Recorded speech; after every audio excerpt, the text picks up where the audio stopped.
What is going on, everybody? It's another night, another stream. Hopefully, we have a better luck than last time because I really didn't excuse me, I did not really like how the last stream went. To be 100% honest with you guys, so if you're following us, please hit that like, share, and subscribe button. Remember, we are streaming from two platforms: Facebook and YouTube. Ooh, I got burps tonight. Maybe too much to drink. I wish. Anyway, part two of AI, and yes, I do have two guests coming on. I have, you know what? I'll wait till I introduces them because, you know, the introducing is the fun part. So, so that guys, how's everybody's week going? It's a weekend. I found some really cool information today, and I cannot wait. The 23rd is going to be an interesting day. I'm not sure I'm going to be streaming yet on the 23rd. Okay, by the heads up. And also, my bad. I scheduled this for 9 o'clock by accident. Oopsies. So, yeah, that is on me, guys. Sorry. So, besides that, we left off last week with a questionnaire about AI.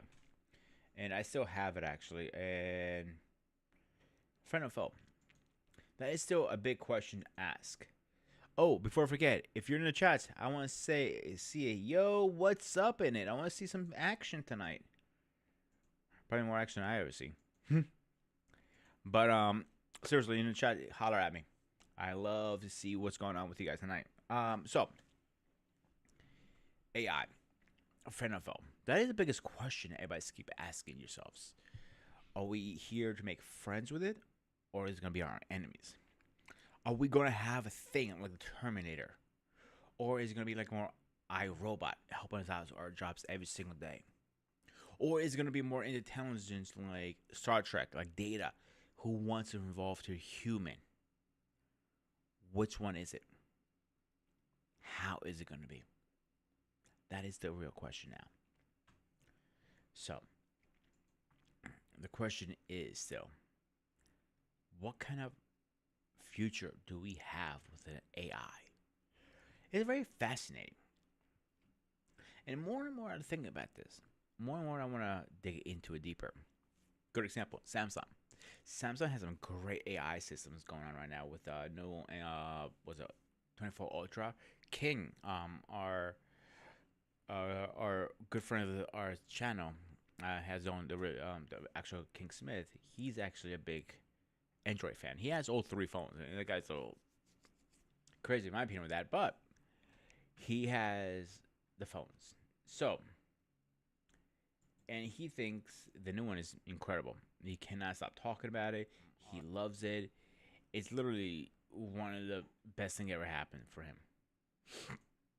So, that is a small taste of what we're expecting.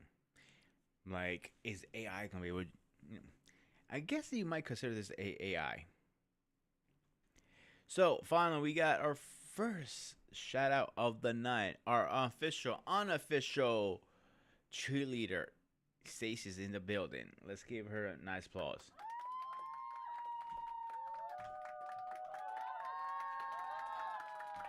Yeah, I hope you don't get used to that, Stacy, because it's not gonna be every day either. You get applause. So it's gonna be once in a couple thousand years, I think, with you. Yeah. Anyway. So as I was saying, like AI, is that gonna be driving us around? If you really think about it, the autopilot is a version of an AI. If you think about it, that one I'm not 100% sure yet. So it makes me think, AI. Are we really ready to open that can of worms? So guys, let me shut up now. Let me bring in my first guest. I gotta bring his intro in because he has a very good one. So, and of course, we are talking about the only person. I have an intro for it. The only person who has a theme song on here. We gotta get him in here.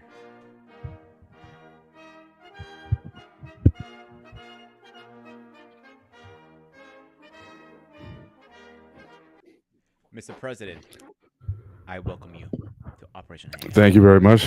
Good evening, everyone. What's going on, my man? How are you today? Pretty relaxing. I'm okay. I mean, I'm like I said, my workout early. I'm starting to feel it. So that's going to be kicking in. But just doing a lot of prep because I got a busy day tomorrow. But daylight saving starts tomorrow, so Yeah. I'm going to lose an hour of sleep tonight. So I'm trying to get a jump on things before before it gets too late. Oh yeah, trust me. It was a rough day. I'm not gonna lie to you, bro. It was a rough day for me. I was just a lot running, running, running. I could not stop. Right. You worked on Saturdays, don't you? Yeah, my schedule's supposed to be every other weekend, but I picked Right. Saturday for overtime because why not? I have nothing else going on. You know what I'm saying? Right. Right. Yep. I So hear that's that. why I text you. So everybody who knows, there's an event coming up on the 23rd. That's why I mentioned I may not have a stream because I really want to go to this event. Oh, Um, okay. the event is so everybody knows a little bit backdrop. I'm gonna try to see if I can get these guys on the channel. Actually, I don't think it's gonna happen, but I can try at least. You know what I'm saying? Hmm. And I invited Paul to come. A couple of IFBB pro bodybuilders are gonna be in my area, and just not too far. Him is like skip dippy do and get here, so both of us can go to it. And I was thinking maybe him and me can grab lunch and everything. It'd be a good way we can meet for first time in person. Yeah. Interesting. Yeah. Yeah, yeah. I'll keep you posted Yeah, ASAP. So definitely. it's what time? What's time's the actual event? This is so it's a gym opening, right? Yeah, it's a grand opening. So the gym owner is actually the original gym is down the street from my house, and great guy. I know he's an IFBB pro himself, but he's not Hmm. like Jake Cutler style or Heath style up that high. But he had his pro. He had his moment. You know what I'm saying? What's his name? Uh, Bobby something I can't remember.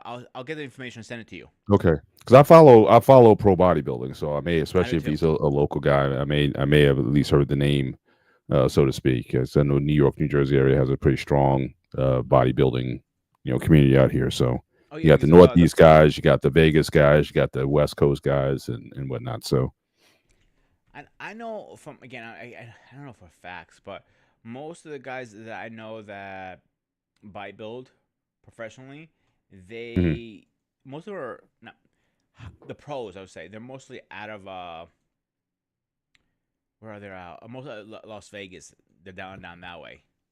Yeah. Well, I think a lot of them moved to Vegas since the Olympia itself takes place in Vegas, and there's a lot of marketing and opportunities out there. So I think a lot of guys relocate, but a lot of those guys, like I know Jake Cutler, he's from the Northeast originally. I think he's Is from he? Connecticut, I think, and he had moved out to Vegas, many years ago once he started, really competing and battling Ronnie Coleman for the Olympia. So I think Vegas, from a business point of view, it makes sense if you can make a career out of Vegas. A lot of guys out there training. Well, a lot of these guys were, like I said, East Coast guys. I know at one time wasn't it? And please correct me if I'm wrong. Was the mega like the guru? Everybody went down to what Florida one time, right? Like there's Arnold was Florida, there. Florida is another spot. I don't think you have necessarily a lot of pros that come out of Florida, but I think people like to go there because again the weather, the seasonal and whatnot. I think it's a certainly for living, it's not a bad place to be. But Florida's never been a huge bodybuilder. Like, you've had some NPC shows down there, and I think for a couple of years they actually had the Olympia there because I guess especially during COVID you had a lot of restrictions, and Florida was a fairly liberal state when it came to COVID, stuff. So a couple years the Olympia was held in Florida for that reason, but now they moved everything back to Vegas. Because I remember what was it called? Was it beach Muscle Beach? Wasn't isn't that in Florida? No, Muscle Beach is California. Muscle California. Beach That's what I was is probably so yeah, thinking. Okay, that's yeah. where You're I talking got about it Venice mixed up. Beach and that whole area out there. Yeah, yeah. Florida, like I said, not a huge scene, but certainly if you're going to be on the East Coast and in Florida, it's like the closest thing to being in California as far as the weather and the Mm-hmm. and whatnot. But again, as far as like shows, I think they may do a pro show down in Florida. I think you had this one promoter. I forget what their names were, but I think they did a show. I think down in that area. But so it's definitely it's definitely it's an area. But you got Florida, you got Texas, you got Midwest, you have Northeast. And again, you have the like I said, the West Coast. You don't have the Northwest, but those are generally in the U.S. That's where a lot of these shows tend to take place on the IPB calendar. Yeah, I just posted the guy's name in the link. I mean, in the chat, excuse me, because I can't pronounce his last name. He left dependent on me. So Mm, he's the IFBB, and he's a half owner of the gym I was talking about.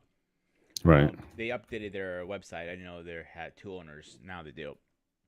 But I met the guy a couple times. A sweet guy. I gotta be honest. He's a really nice guy. Hmm. Always willing to help. Really, really good guy overall. Yeah. So hey, I got give him credit what they do. Like, listen, a lot of us cannot do what they're doing. Be straight up here. People say, "Oh, I can do what they do." No, you can't. No, you can't. Yeah, I These mean guys. that's one reason why I never considered myself to be like a bodybuilder because I know Bobby. Actually, I'm not familiar with that name because I know some guys like Dave Palumbo and a lot of those guys from the Northeast. They used to do a lot of events up here. I think you had Diamond Gym up in Maplewood, New Jersey. They would do a lot of events up here too. So I wasn't, but I'm not familiar with that guy. If I saw his face, I'd have to look him up and see his profile, and yeah, I may recognize the face.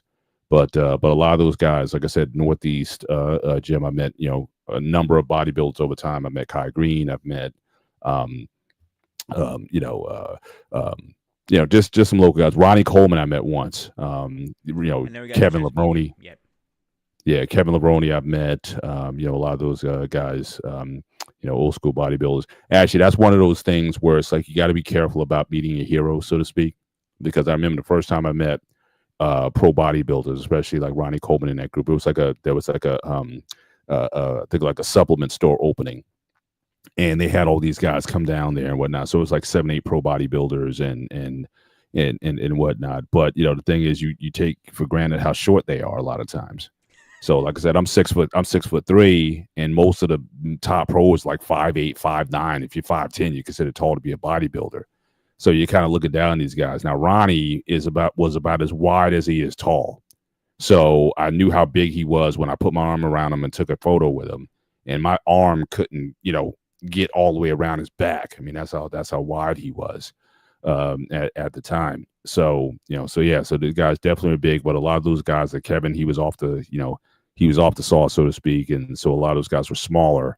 But again, it's like it does something to you when you see these guys in the magazines. It's like, man, they're gigantic. And then you see them in close. Rich Kaspari, who's, you think he was a gym owner at the time. Again, he's, shrunk down, quite a bit. And I think he's only like 5'5", 5'6". So yeah, so a lot of these guys are like, wow, they're not, so again, be careful about meeting your heroes because they're definitely larger than life on the screen or in the magazines. So I can actually relate to that for three reasons. One, I met Kaguri myself at a Mm. Comic Con, and when I met him, he was like my height, but when he was like wide. Yeah, And I'm yeah, like, freak, yeah, Jesus. And like, and yeah, this is still during his heyday. He was like right about to have a comeback and try to get back in Olympia and everything. But he's doing other things like art and all that stuff. yeah, yeah. And same thing when I met Jay Cutler the first time, and was at a New Jersey at a vitamin shop. He was promoting Hmm. his thing, and it was on his Instagram. Like, oh shit, I gotta go. It's like only Right, 20 minutes from my house. Like shit, I'm not missing this opportunity. right, And when I got there, I'm like, I saw how big he really is. I'm like, he's not that fucking big. He's bigger than me still. Don't get me wrong. right, right, right. So Yeah, it's hard, especially if you're over like 6 foot tall or whatnot. I mean, just the way, at least the way it is now, like classic physique. You can make something like Arnold. Like Arnold Schwarzenegger was only like 220 pounds on stage. Maybe 230 at the yeah, most.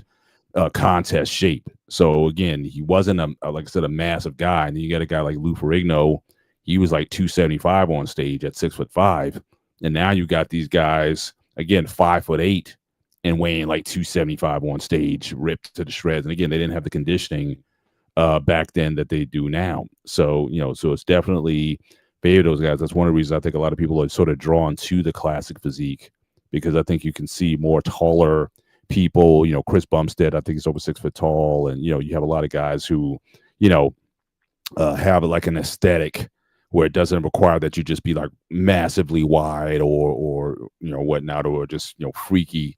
You can have a beautiful physique to say, hey, that's something uh, um, I can strive for. And so I definitely am glad that they have that kind of division. But even those guys, I mean, you've seen just since the division opened up, guys just get bigger. I think that happens with every division. Like even for the women, they'll have these, they'll come up with these new like women's physique and whatnot, and after like a couple years, these women are getting as big as the open competitors now. So it's the lines definitely get blurred between, everyone said, oh yeah, the women are too big, they need to be more streamlined and more feminine looking and whatnot, and they may start off for the first year or two, and then the women just get bigger, just like the guys at the 212 division or the classic physique division. I mean, it's hard to hold the line when people are just getting so freaky at even at these divisions that they're on. And that's why I think a lot of these, if you look at the last couple of Olympias, a lot of these guys are coming out of the 212 division to win the pro shows, to win the overall shows in the Olympias and things of that nature as well. So yeah, it's hard to rein that in, because again, people just lift and you get bigger, and especially with the supplementation that these guys are and guys and gals are have access to. It's just the nature of the sport, I guess. So I have two comments on that. Yes, I do agree on the supplements. It commits what kind of shots. Like I just literally had the same conversation at work today about this when the women's were as big as the men. If you remember women's bodybuilding, that division doesn't exist anymore for a reason. And No, it does. No, it does. it's been back for like about 3 years. Okay, I've Three, been four out of the years it's game. been I back. haven't been watching it for a Yeah, while. yeah, women. Yeah, they brought the women's bodybuilding back for a while. It was all from the Olympia and the Arnold, and I think this Wings of Strength, this one promoter, he was the only one holding women's bodybuilding shows. And then a couple years ago, they decided to bring the women's Olympia back. So the current champ, I think she's won like 3 years in a row. Andrea Shaw, she's the current Miss Olympia, and Okay. she's mad now. She started out as a figure girl, and then went to Okay, just women's get bigger. physique, and then to open bodybuilding. Like I said, it's just hard to keep the women off. I mean, she's not as freaky as like say like Iris Kyle used to be. At least not in terms of the um just the hardness and everything. But she's wide. I mean, she's a big girl, well, woman. I shouldn't say girl, but she's a big woman, and so yeah, so that that aspect is still there. So women's bodybuilding is definitely back, but again, for that reason, like people weren't liking how the physiques were going. They were getting too big and too manly looking, and so they killed it for a while because it just wasn't selling. But then again, they brought it back, and I must say this about Andrea Shaw. I mean, even though she's a pretty lady, and her personality is like you know over the top. I mean, she's really got a great personality. She's well spoken. She's excellent for the sport. She really represents it well, and she's like a happy warrior. And so, for her to be the face of women's bodybuilding is, I think, one of the reasons why it helped to, bring it back and help keep it relevant, because she's just such a an excellent representative for the sport. But yeah, it's so they're not restricting anything right now. Now the new thing now is, I don't know if are you familiar with the wellness division? No. All right, so the wellness division that came into being about maybe 4 years ago, and that was essentially, it was held at other IFBB contests like in Brazil. So it's like the figure girls, but they have much larger lower bodies. So like the glutes are like ridiculous. I mean, big glutes, big butts, thighs and whatnot. It's like very pear shaped physiques. But those ladies are like, again, on another level. I mean, their lower bodies kind of look almost like the bodybuilders, except they have round butts. I mean, it's like a bodybuilder, they're gonna have like the shredded glutes. These ladies don't have the shredded glutes. I mean, it's almost like you think some of these girls are probably getting BBLs or something like that. But it's a very different look, it's almost like a cross between bikini and figure, but again, the bottoms are much more rounded out, and so that started like in like Latin countries and in Brazil, and they finally made it where now it's in the Olympia and the Arnold Classic and most shows now they sort Okay. of have divisions for it. And so that, if you're into the aesthetics, if you want to see something that you haven't seen for a while, look up the late women's wellness division, IBB, and you'll see how those ladies be doing it. And it's like, man, it's very, very, very crazy looking, but at the same very, very attractive though. It's a Well, very different look. the last of what I heard was still Iris Kaler, something like that. Her name is. Iris Kyle. Yeah, she was trying to get it back, and because she was pissed when they took it off, and it was a couple years Yeah, ago. And I yeah, got she. Well, I think they were trying to get her out for a while. I think what happened, like she was like really, and interesting. She's not that big. She's only like 5'6", but I mean, the level of musculature and whatnot that she was displaying for, I think for a lot of people, it was like a turn off. Plus, she has like a very low voice hmm and like very kind of masculine. And she's not very, even as a black woman, she's not necessarily the most good looking woman out there. I'll just say personally, that, as a man, and only speaking as me, my attraction level is a zero right. to her because I don't find her attractive, and that's okay. Right. So that's, yeah. So I think that was part of it. And but again, she won the contest like every year. Yeah, So she was like, on stage, just body. If you look at like the neck down, she was like unbeatable for most of that reign. I think she won like 9, 10 Olympias or something like that. So she was the face jeez, of it.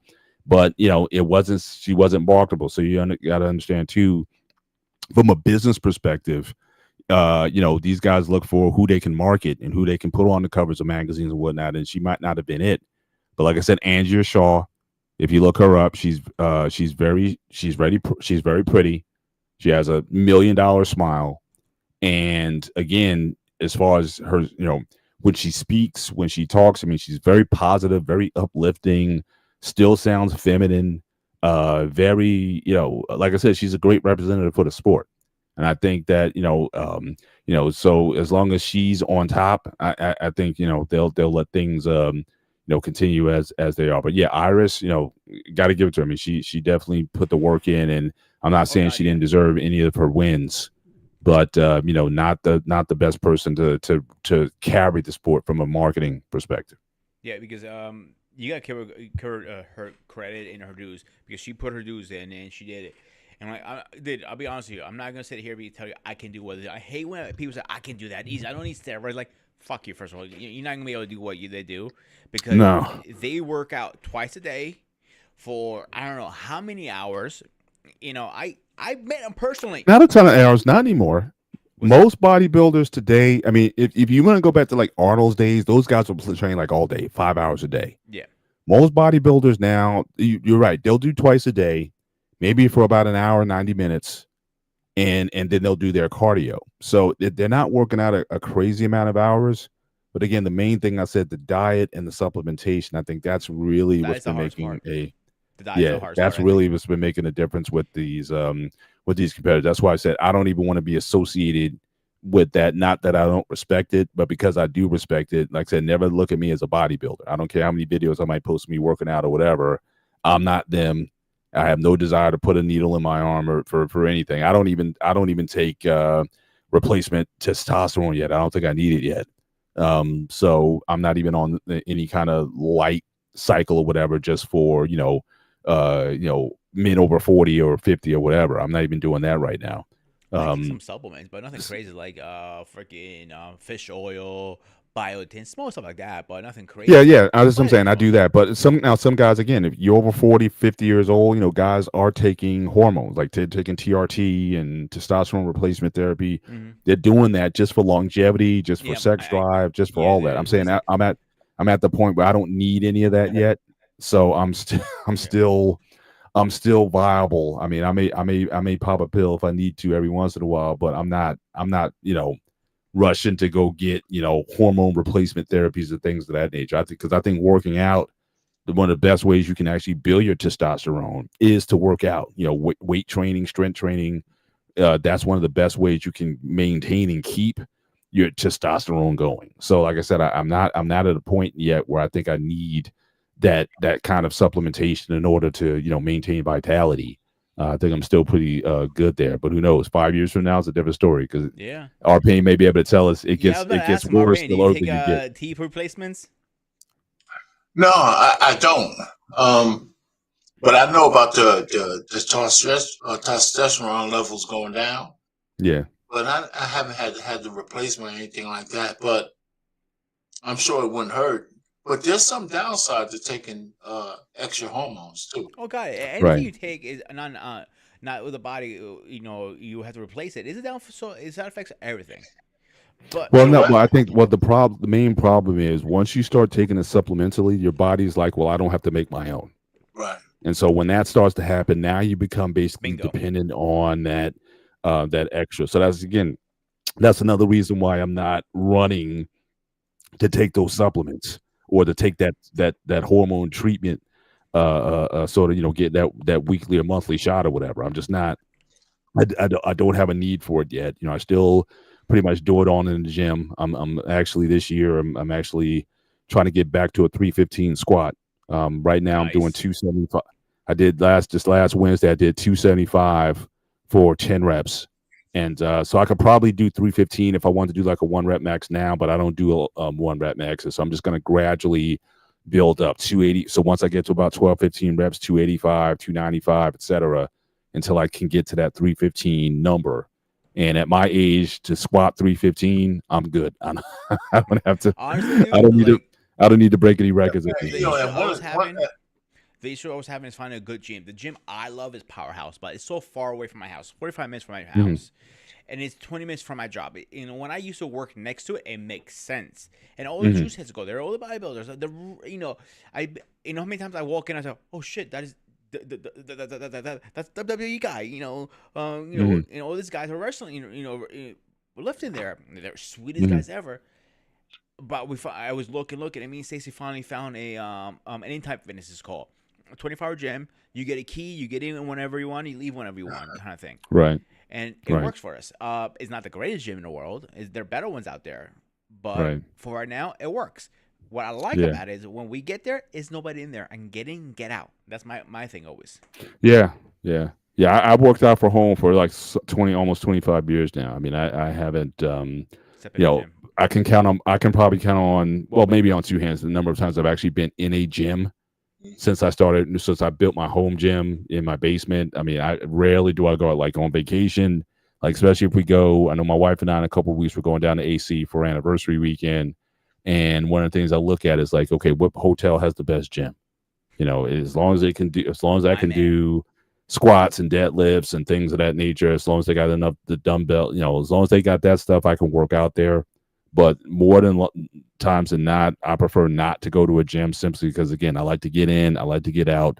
Usually, I try to keep my workouts under an hour and just be done with it. I don't have to wait on anybody on a bench or machines or anything like that. This is And one and thing. like I said, I don't have to torture myself while watching at people doing bad form. I think That's one I think reason. that's the worst of it.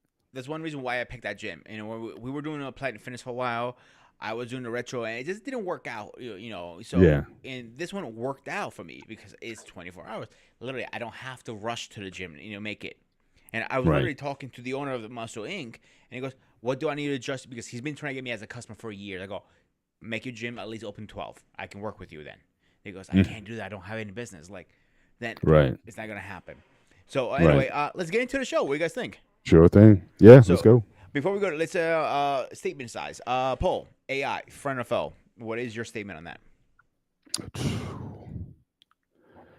Um, I would say at this point, foe, but that's that could change. But I would say at this point in time, I'm a foe of it. What about you, Mister? Actually, say Chef Pan. Let me get it right. I have to get his name right. First of all, I'm a 100% proponent for anything technological that advancement. Anything and everything. The only problem with technology is the ethics of human beings. Okay. But I was working on AI. So I work for the Department of Defense. Mhm. We were working on AI systems in the 80s and 90s. Mm. Except that the hardware wasn't able to handle what people wanted, the heuristics and all that kind of shit.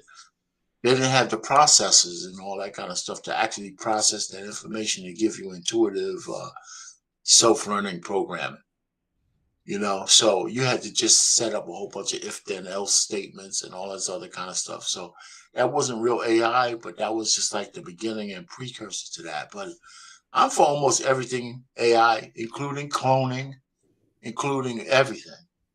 The only thing that's bad with them, because I don't believe there's anything new under the sun. I think the fact that we can take the elements that God gave us on this planet Earth and manipulate them and turn them into technology and things that we've never heard of is something that he intended us to do. The challenge is, can we do it with ethics, with religion? Can we do it with basis and keep that's the challenge. But we're not creating things. Anytime I heard a person say, I get married, I'm gonna land it here. We created a baby and all that. Let me stop you right there. You don't create shit, you procreate. So I'm for all the technology, one way or the other. The only thing that's the limiting factor is not the technology itself. It's the capacity of man to do bad or good. Okay, here's my pushback on another thing. And Payne, I did not know you're a semi-expert in this. I would call you on this matter. So here's my pushback, and I got this quote from a game, Call of Duty, Black Ops 2, and the quote is, "We make all this technology and all this stuff. I don't know, not to the T. I'm quoting it. He goes, "What happened if the enemy steals the keys from us and they get access to our AI systems?" Okay. Question there. Is that a question? Go ahead, Mr. Question Bennett. and statement. Go ahead. You guys can jump in anytime. Well, again, that's a risk with any technology. I think I just heard this past week. I think the Russians, I think they hacked Microsoft or something like that. I thought I heard that this week one of the big tech firms just got hacked. I didn't So I hear think about security. It was Yeah, Facebook. it was Facebook. that. Yeah, Okay, yeah. Facebook. So Okay, now I know what you're talking about. it was Yes. it was just this past week. Yeah. So I mean, that's the thing. I mean, and I think just overall, I think America, I think, is really lax with cybersecurity in general. I think we're just been late. We're just late to the party on a lot of things. I think the Russians, they hacked us back in 2016. They did I think something with the water lines or something like that a few years ago, where they hacked some power supply or water supplies or something like that. So I think just overall our cybersecurity is vulnerable. We're not. I don't think we're taking it seriously, and I think a lot of people in Congress. I don't think they understand it. You don't have a lot of guys from the tech sector in Congress right now. Certainly not in the Senate.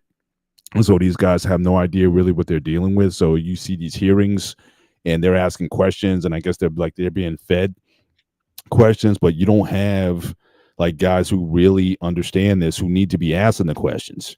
You know what I'm saying? So I think that until that gets resolved, until we really get serious about where the next advancement of the next war would be, which I think would be cyber wars.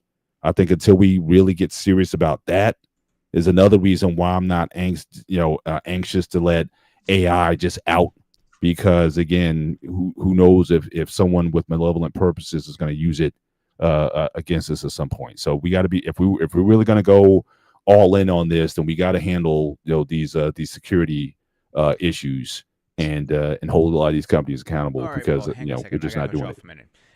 If you see all the technology companies, I'm gonna use Samsung for a good example because they opened the bag really, and Apple is literally right behind them with the new iOS upgrades coming out soon. Mm-hmm. They're really pushing AI hard. Tesla, the autopilot, that is an AI system. So these Mm-hmm. companies are pushing AI hard. So my question is also on top of the original question I asked is, we're pushing so hard, but what kind of safety features we have for the system doesn't get over smart and kind of all power us like a Terminator or a Matrix kind of thing? I know it's You might be asking the sci-fi. wrong guys too, because we grew up in we're children of the 80s. So I don't care if it was War Games or Terminator or whatever. We grew up on all these movies where the AI got too smart and took over and subjected human beings. So that might be part of my bias right there, because because those movies had a major impact, especially War Games. War Games was like that did a number on me for a while. I don't know if you ever saw that, Peter, but No, that I actually movie, I'm gonna put it on. I'm actually gonna write it down. yeah, But War Games should definitely be on your Oh, playlist yo, you because gotta watch War. If you haven't seen War Games, you gotta watch that. And it yeah, was real rudimentary too. yeah, but But it it felt was so real though, because it's like, oh snap, yeah, they didn't blow you away with graphic. technology. Or now, if you really want to go back, okay, here's the original AI. If you really want to go back and watch a movie called Failsafe. okay. That's another 19, one. 1966, I believe, 65, 66, Another one. Failsafe, the original That's one. a great They movie. did a remake back in like 1990 or something like that. But Revolution. watch the original Failsafe. That was like one of the original movies also. That's, again, scared the bejeebies out of me. When I was a kid, I saw that movie, and it still sticks with me today. It's like, oh my gosh, you know what I mean? Mm-hmm. So that one, the ending will, I'm not going to give anything away, but the ending will blow you away. All right. So no pun intended, but I'm just saying that, so again, so AI to the point where it has been with us for a while. You are correct. You know, you can even go back to like Shelley Finkel's Frankenstein. You know what I'm Yes. saying? I mean, so it's been for a minute, man, the whole as Arpane was saying, the ethics of the thing. We've been struggling with, man trying to make, I don't know, themselves God or God in their own image or whatever it is. Man's always trifling, tinkering with something, trying to exceed his limits. And and there have been consequences to that. So, like I said, go back to Frankenstein from the 1800s, and all the a lot of other sci-fi or stuff that's come out since then. This has certainly been a theme that we've been sort of wrestling with, but now it's like it's kind of becoming more real. And again, the question is, are we in a position to really handle it the way it needs to be handled? Because yeah, we might be getting to a point where once we turn that key, we may not be able to turn it off. And that See, is. Go let ahead. Go me ahead, Payne. You just go first. Go first. let me just say this. Listen, I don't disagree with anything that Mr. Bennett is talking about, except the fact that I'm on the other side of it because we can't let human frailty, whatever the word is, stop us from moving forward. And that just goes back to the kind of people we pick as leaders, as scientists, and stuff like that. Because I think advancement is inevitable. I think the fact that mankind has progressed since the Stone Ages to the fact that we could do all the kind of things we could do now with the same elements that have always been here since the beginning of time. Mm. You know what I'm saying? So we have a capacity to do bad when you watch Oppenheimer. Yeah. And you know what I'm saying? Yeah. And we have the capacity to do good. It just depends on who's in charge. But I think it's the ultimate test of how when necessity breeds the motherhood of invention, and we've proven that for thousands of years with manipulating the elements and the minerals and the everything that's been on this face of the earth since the beginning of time. So I don't think just because we're more intelligent that our technologies are more destructive or could be more destructive, and all of those things that we should stop what we're doing because we're too afraid. The problem is that we're too susceptible to bullshit from propaganda and everything else. But the technology is something that has to move forward for us to survive, because without it, we're going to blow the earth out of the water, right? We should be in space already. I'm not just talking about the moon. We should have colonies on Mars already. We should have colonies. We should be on Mars with enough power to be able to leave Mars to go elsewhere in the universe because it's less gravimetrical pressure. And the reason why we're not there is because of politics and the failings of man. So we're being stymied by the fact that, well, it's stymied, but it's also cautious that there's enough people on this earth saying, I don't trust you with this technology. I don't trust that you're going to do the right thing. And that kind of fear is justified. But it's justified. Mm. However, it shouldn't stop us. We should. The United States should have high. I'm sounding like I'm drunk. We should have high speed rail from east to west, from north to south, everywhere in the United States by now. Yeah. I agree with what I you're mean, saying, 100%. We're should be more advanced, but big politicians and big corporations cannot make money off that shit. That's why they say "fuck you" to us. yeah, you know what? But let me cut you off. Go for it. Everything I said could be profitable at the same time. I agree. It doesn't have to be, if we're doing good, that doesn't mean we got to be broke doing it. We could be profitable and advance in society at the same time. Right? I mean that. Right. I'm going to use. But I think, but I Go think ahead. the again, as you said, our pain, mother necessity. But the problem I have is what has been or what has humanity deemed as necessity. And unfortunately, a lot of that necessity has to do with war or conquest. That's right. And so, and to me, that's part of the problem. The whole reason why we had a space race wasn't because, oh, space is cool, we need to just go there and do it. We were scared because the Russians got up there first. It's like, oh snap, are they going to launch a nuclear weapon from some orbiting satellite or something like that? So we got to get up there. So that's what speared that whole thing. So look, I watched all the Kennedy speeches on the space program. We're going to put a man on the moon by the end of the decade. I saw all that stuff. Yes, it's inspirational, but the bottom line is they were scared to death because the Russians were pursuing that effort. And just like you mentioned our opinion about Oppenheimer, great movie, by the way. Again, Yes. I don't know, Pete, if you saw it, but again, Oppenheimer should be on your list also. I mean, that movie, Academy Award, best pitch, it should win. It should clean up. Best picture, best actor, best everything. Great film. But again, the reason why we got our stuff together for the nuclear program is because Einstein wrote Roosevelt and said, look, these Nazis, they working with these scientists, they're about to split this atom, and they have malintent for this technology. So just think about it. I mean, the intent wasn't to say, oh, this is a cool way we can, have energy to power our homes with. The Germans were like, look, we got to use this to kill people. I mean, that was it. So Einstein was again scared, and he was like, "Look, Roosevelt, y'all got to get together." And at the time, the one thing that blew me away in Oppenheimer, he was like, "We don't even have a nuclear physics department in the United States, a nuclear physics department." So he had to build it.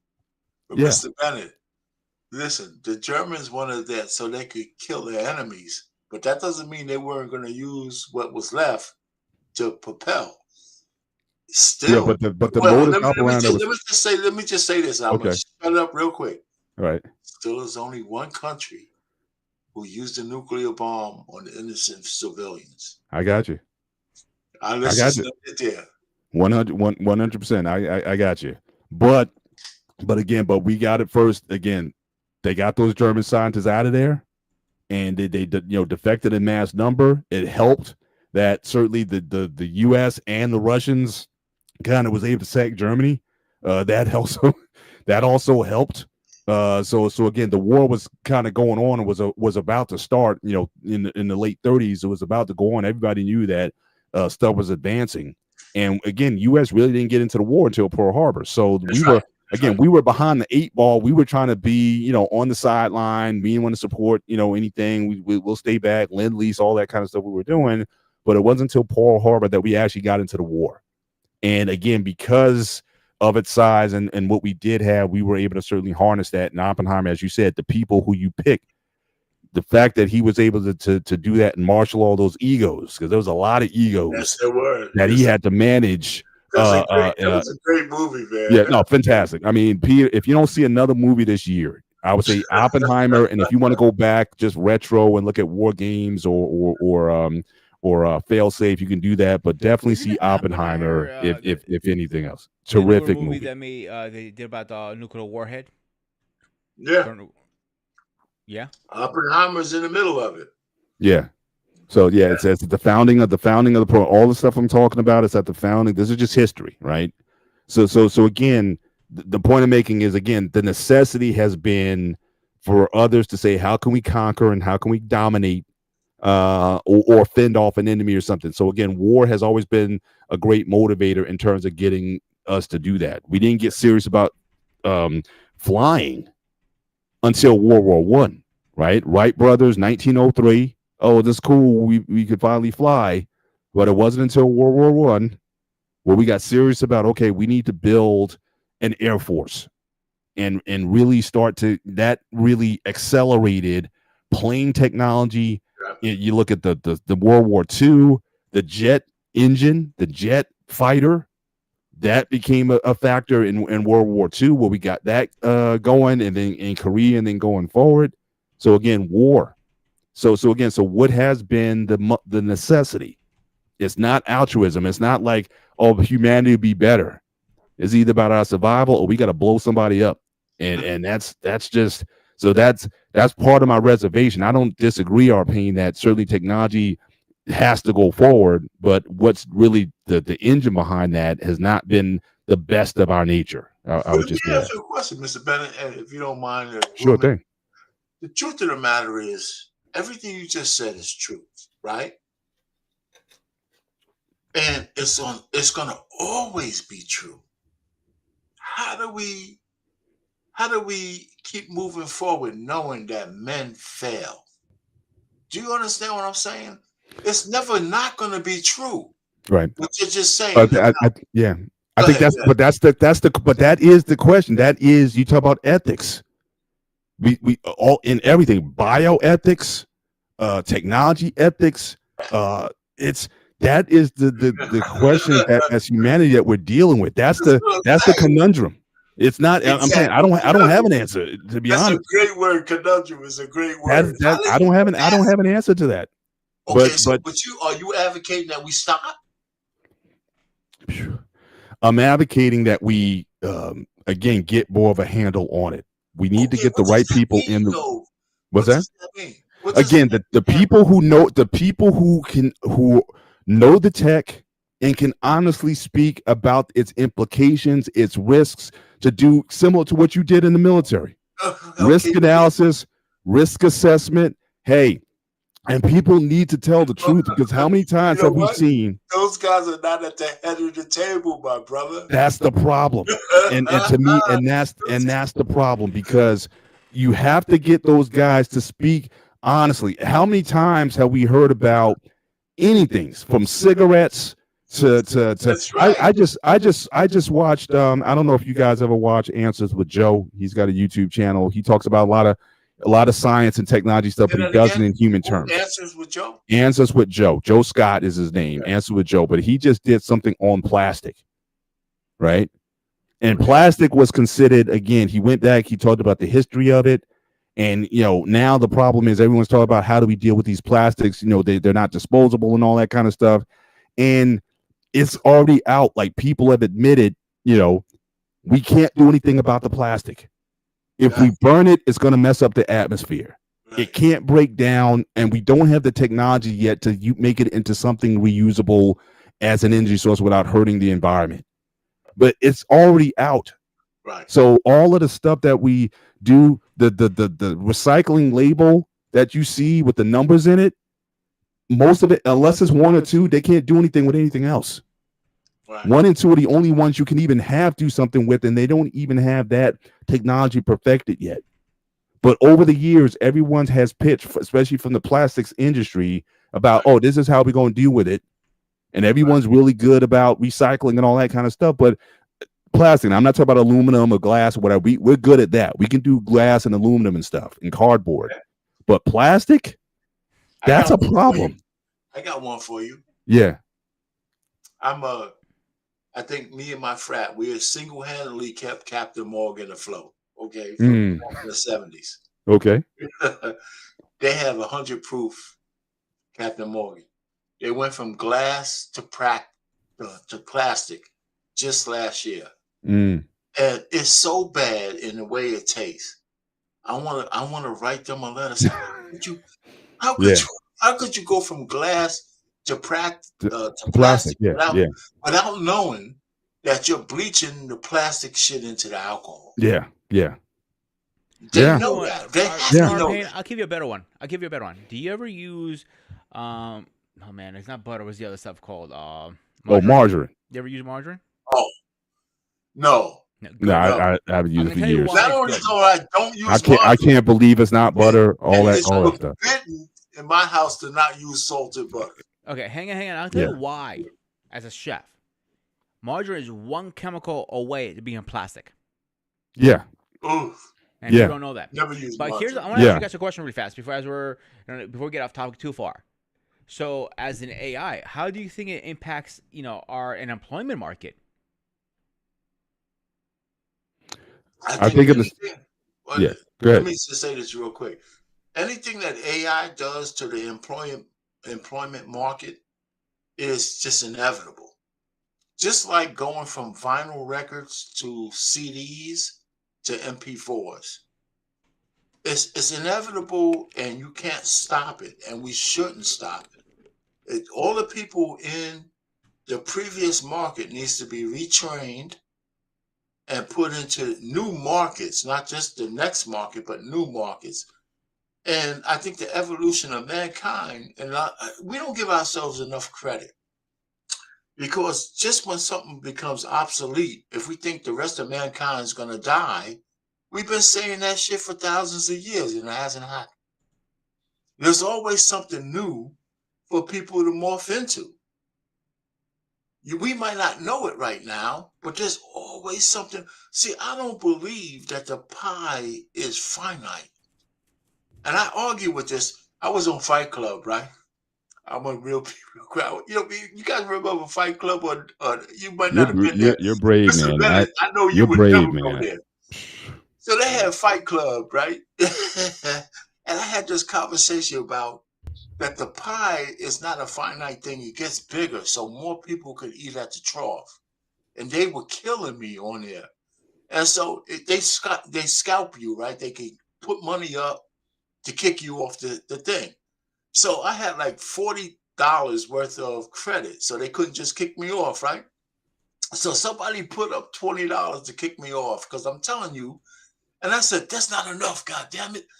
You got to put up more money. And then all of a sudden, somebody put up another 20. I said, to kick me off, I said, thank God, put me out of my misery. God damn it. Get me the fuck over here. And then they kicked me out. I swear.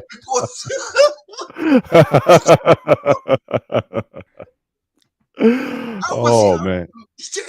Man, Fight Club was the worst thing that ever happened to me. But the point I'm trying to say is that I believe that's an ever expanding pie for all of us to eat from. And a lot of people have limited thought process where they think the pie is finite. So if I get a bigger piece, that means you have to get a less piece. I don't believe that. I don't. Yeah, I'm kind of I think it's a nuanced answer for me. I mean, obviously there's a short term and a long term. I definitely agree that certainly we need to train people for the new industries that'll as things age out. But in the short term, it can be devastating. Like I've been to back in the day, they used to have what they call those company towns. Like Pittsburgh and Syracuse and a lot of those places. There were steel towns, mill towns, or whatever.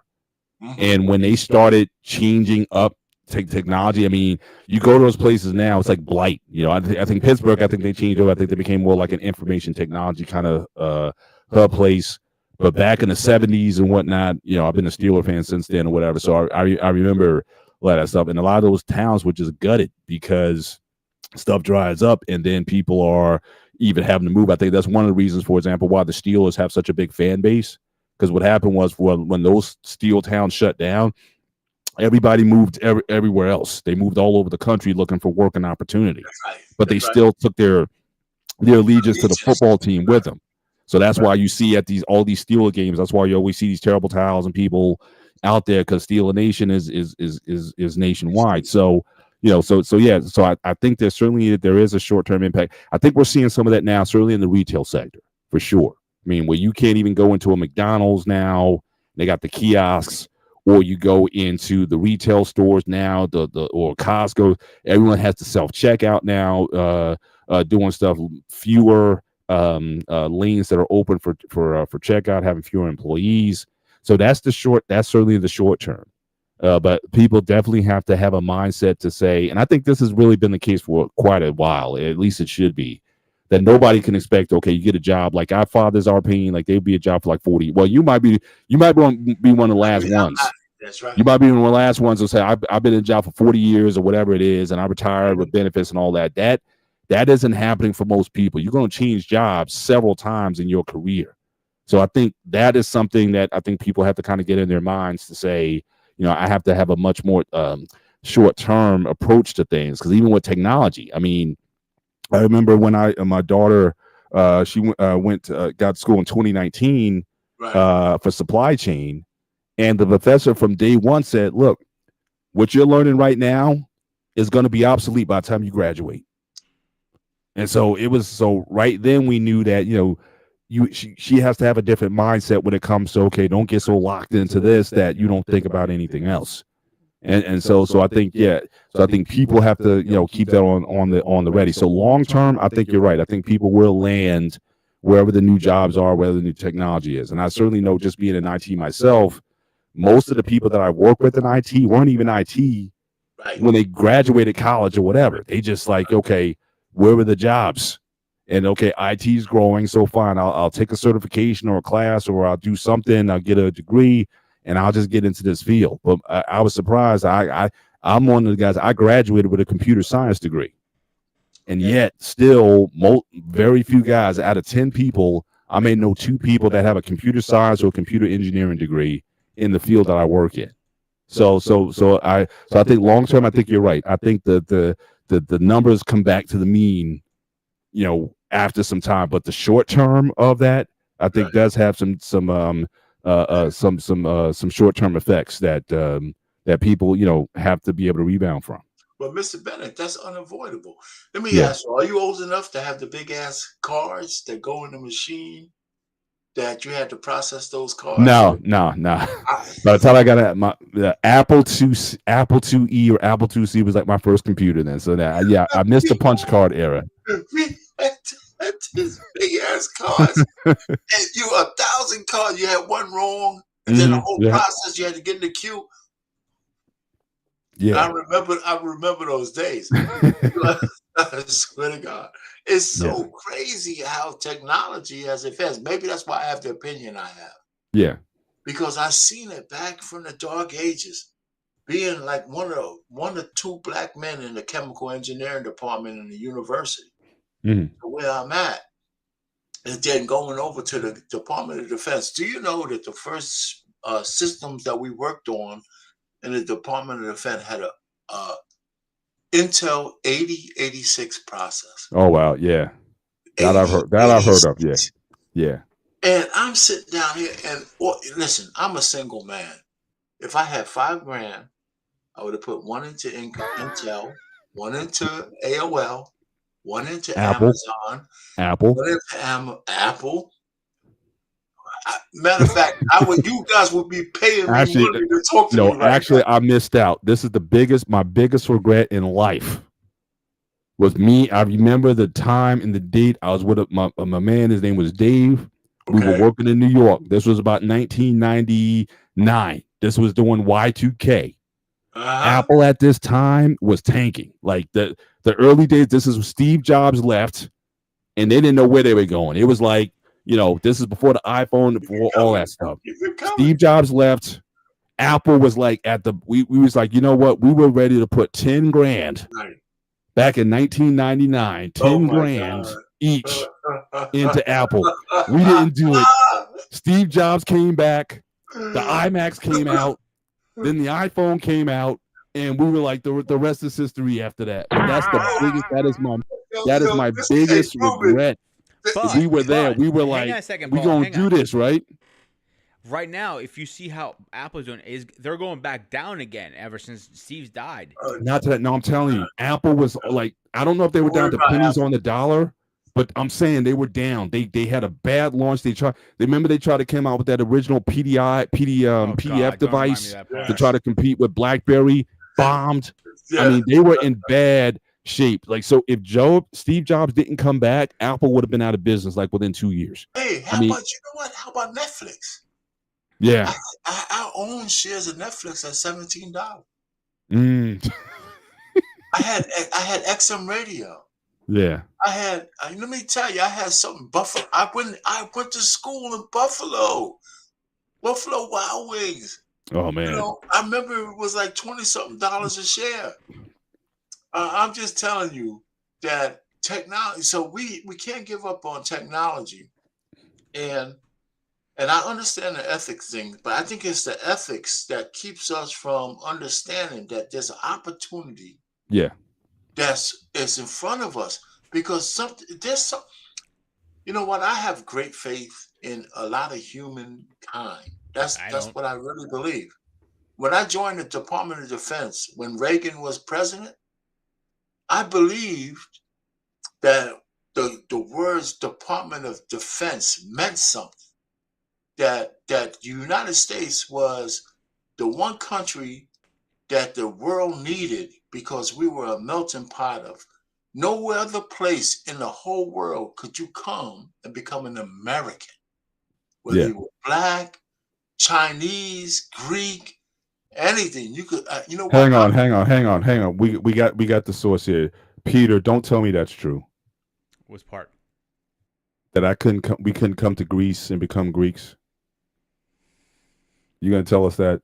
I never heard of that personally, but I can find out by tomorrow. I'll find out. Check that out. You know, not Greeks. You know, not Greeks in the sense. No, I said Greeks. No. I'm saying Greeks. No, I want everything.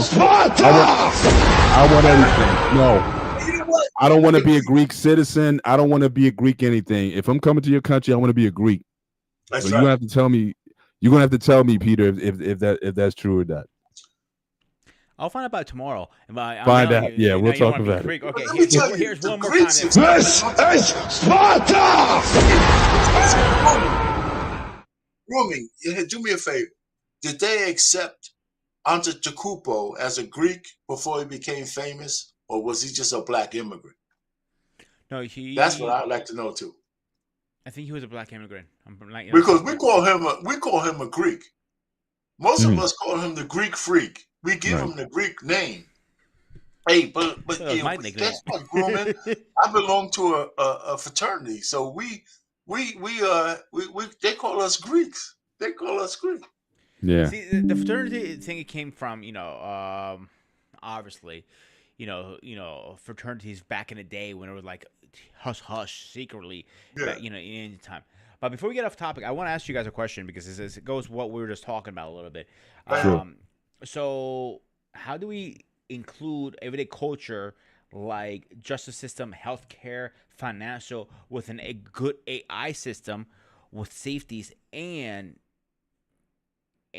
good programming?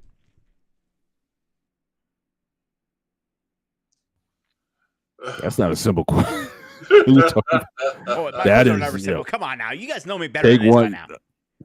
Take one at a time. I mean, medical field, like I've already seen some of this. I know 60 Minutes, they had a show on AI a couple years ago, and they were talking about cancer, like how to use it to come up with solutions. Because the thing what they're noticing with cancer is, I don't know if you necessarily going to have like a broad-based solution for it, that you got to deal with the biochemistry of the individual.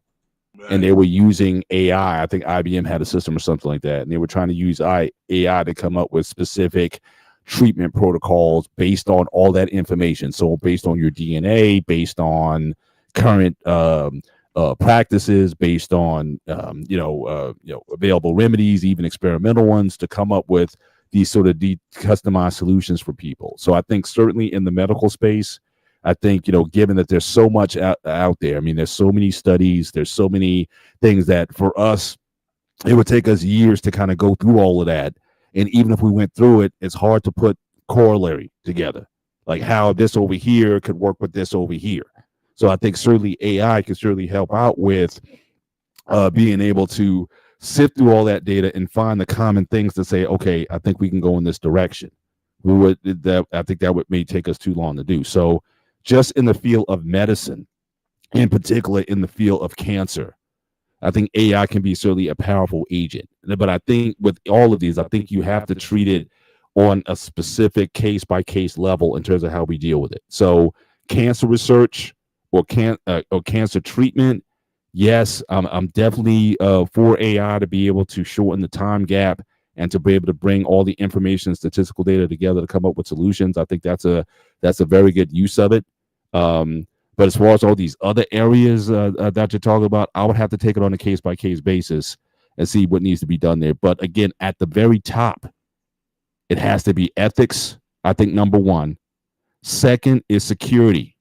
All right. We're not serious yet, I don't think, and not serious enough about being able to do this stuff securely. So that has to be at the top. Then comes just the knowledge and the information. But again, I think that's where AI comes in.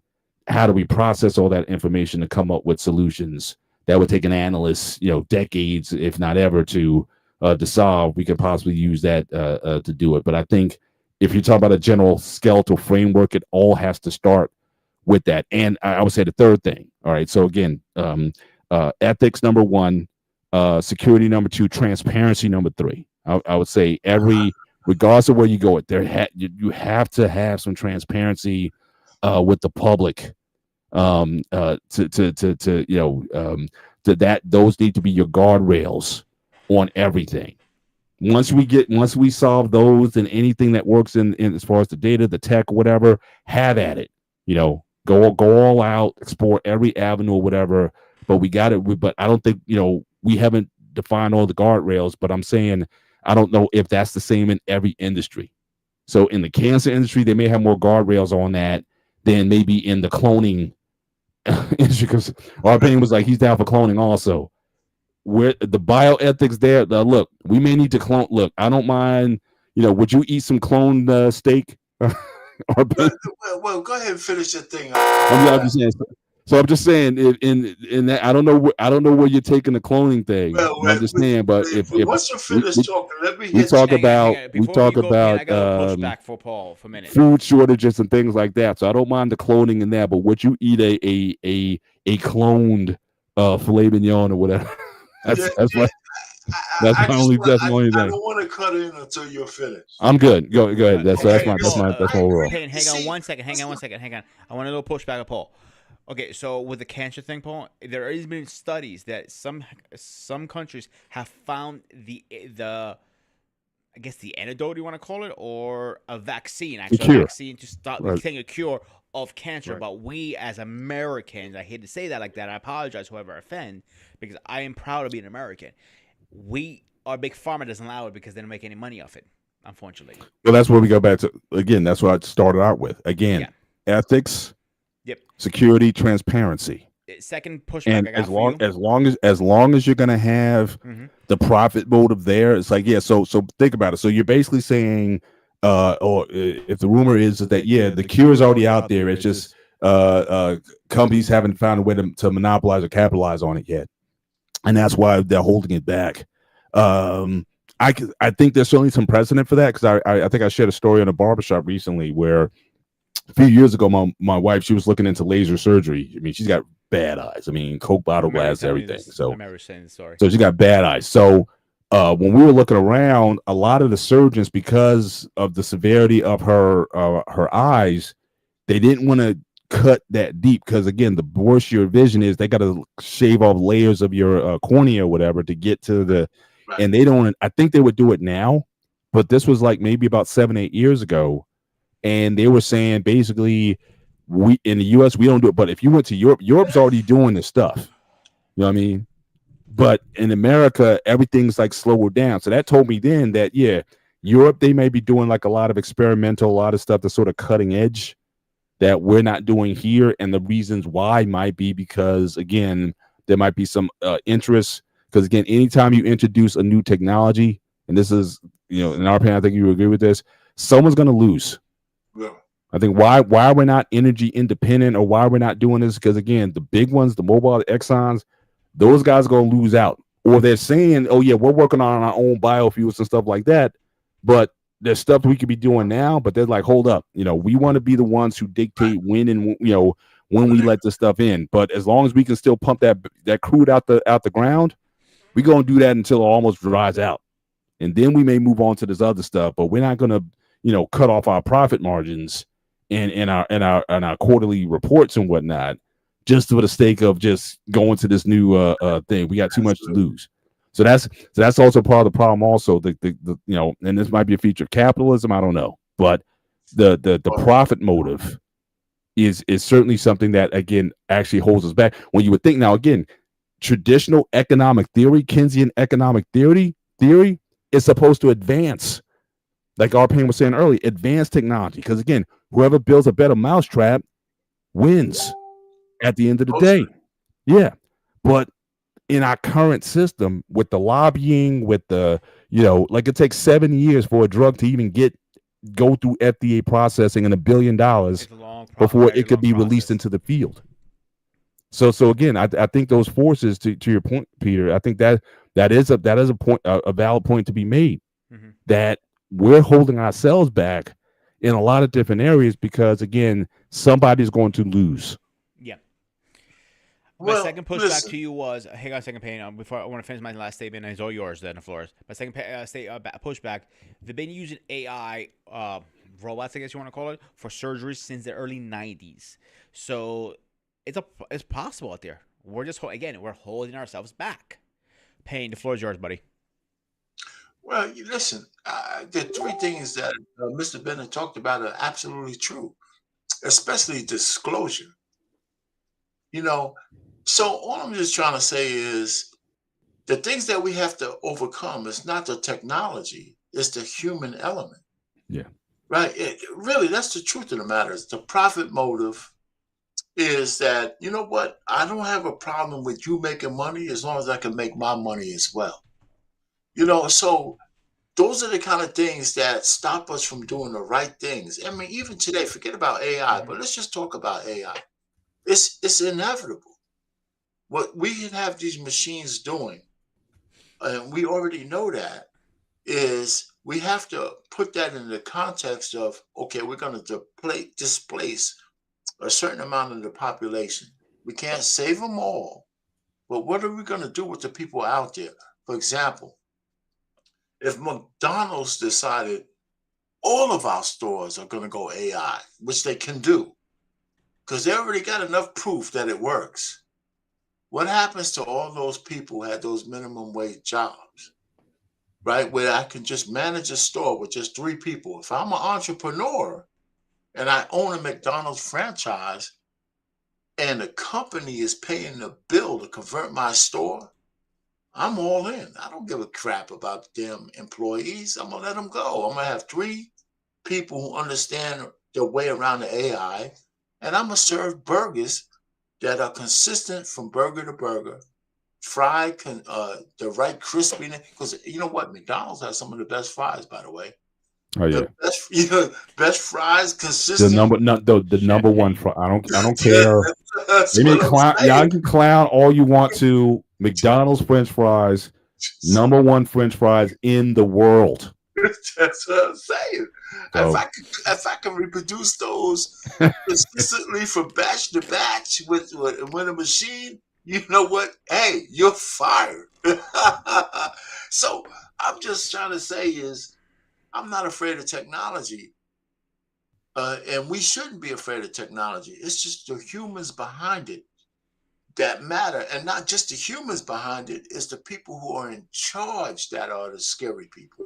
Because they might not even understand the daggone technology. They just want to control how you wield it. And I don't know how we get past that, because forget about AI, forget about everything. We see our common politics right now with these horror show people who are in charge of the government, and so I don't know how we get past it, but if we ever got past it and we got into a jet stream of technology, our lives will be so much better, man. We'll be Star Trek bound. Yeah. Hey, look, and our pain just to be on, just closure again. Ideally, I'm where you're at. I'm like warp speed ahead. I'm pro advancement. I'm not nostalgic about trying to go to old ways or we were better off I'm than not with before. you. I'm just pointing out the risk. But again, my desire is to certainly to be all in where you're at. No question about it. I'm not one of these. I don't disagree with anything you said. It's just that what you're identifying is the truth Mhm. of what we have to deal with. And it's not the technology, Right. it's the human factor. I hear you. How do you think? Absolutely. Let me ask you this, guy. How do you think AI is going to change social media? It already has. And that's the piece that's again when I talked about the different fields or the way you have to take it case by case. This is one where I think it's actually going to be a negative. I don't see it a positive. I'll just say that because if you get to a point where you could start artificially creating media and what the information that I heard something just recently, something like 70 to 80% of Gen Zers Uh-huh. get their information from social media, their news from Right. social media. So to me, that is a very dangerous area, and that's already been hit. I mean, we talk about again, go back to 2016 campaigns or whatnot, and the information that was put out there by the Russians or whatever in regards to elections and stuff like that. If you can start artificially putting content out there, that is dangerous. So in that one, I may be a bit more strict and say that needs to be shut. We can't allow it to go into that area. I don't. So again, depending on the sector, health, medicine, engineering, stuff like that. But social media, social engineering, that one, I would say, we need to ban that. I Oh, feel that strong. I feel that strongly about it because again, I don't see what the upside is when you can artificially create information or misinformation. I can't see now. Look, if you want to use it, maybe if you want to police stuff, again, now people fight over that. Okay. Should the social media companies be screening their content? Okay, for misinformation. If you want to use AI to correct the record, okay. But then the question is always going to be, well, then you know, free speech or you got those concerns get raised from people. So who decides what's good and what's bad? And if you leave AI to do that, then again, how comfortable people going to be with that? So I just don't see an upside uh, uh, in that capacity unless you're going to be using it to police content, separating truth from error, and cleaning out stuff that needs to be cleaned out. But I don't know if they would use it for that. you know what? My problem is, and I don't no disrespect, Mr. Bennett, Of because I know course. I put my expressions on the face and shit. Because what you're saying is good. However, AI has already taken over social media. That's what we call the algorithm. Mm-hmm. The algorithm is an AI driven kind of thing, and it's getting smarter every day. That's why people who say that you can't even speak in front of uh, your phone because as soon as you do that, all of a sudden you see all these ads Yeah. based on the thing you talked about. Right. So it's not just a mystery how that happens. They're listening to you. Mm. Period. Whether you think so or not. So I don't disagree again with Mr. Bennett because it's the human element that's the issue. But social media is here to stay. We all know that. It's not going anywhere. And is it going to get misused? Yes, not because it's social media, it's because of the people behind it. And when I start hearing words like we should ban anything, I'm 100% against that. Mm. Not only am I 100% against that, I'm thinking that the idiosyncrasy or idiocracy, I should say, or the truth or anything else we're not getting from anywhere, especially the mainstream media. They're lying to us. They have always been, not always, but in the recent media, they only tell you what they want you to hear. The social media is the only place where you can get an alternative argument. Whether you agree with it or not, it's up to you. But if we leave it up to the main media, we're never going to hear anything that's true, because they decide what they're going to tell you every broadcast. And I don't even need to get into an examples. We all know that this is true. Mm. And if it wasn't for Elon Musk, we have the story of every event that's going on in the world we wouldn't know about, because mainstream media will censor it from you. And he's the only man who allows you to hear stuff at the cost of billions of dollars to him. And now he's not a saint. I'm a black man. There's enough people who think that he hates black people. I don't agree with that. I don't care if he hates us, because I think the information of being able to say a whole side of the story without being canceled, like YouTube or TikTok, who the Chinese people are governing what we say, and they want the women to be as ratchet as they possibly can. If you're a man on TikTok and you say one thing against a fat woman, you're going to get banned. Same thing with Instagram.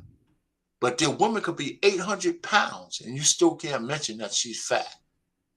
So all I'm just trying to say to you is, I don't believe in censorship of any kind, I don't care if the people are the most racist, vile people, because you know why? Because the arbiter, I'm gonna land it here, is the consequences for your actions.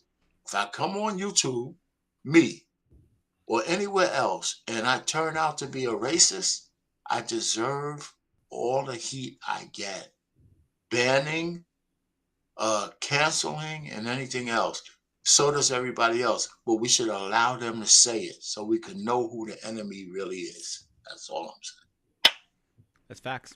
Paul? No, I don't disagree, man. It's a good pushback, and it's a good argument, but I'm just worried about, because again, even when you mentioned Elon Musk, when again you know who is behind what's going on. But again, if enemies are allowed to artificially create content, and now they're saying with the AI, now they can actually do like pictures. Oh yeah, you know what I mean? Like where they can like, you saw those pictures where Trump was hanging out with the black people. It was like, oh, I'm cool with the black people now. So I mean, so if they can start again, the manipulation of images or creating false reality. It used to be the picture said 1,000 words, and now it's like picture may not be, the truth at all. So we can't. So it's getting to the point where we can't even trust with our own eyes. Okay, so video that we see or photos or whatever. But how do you solve for that? Censorship is not. That's not the answer. How do you solve for something like that?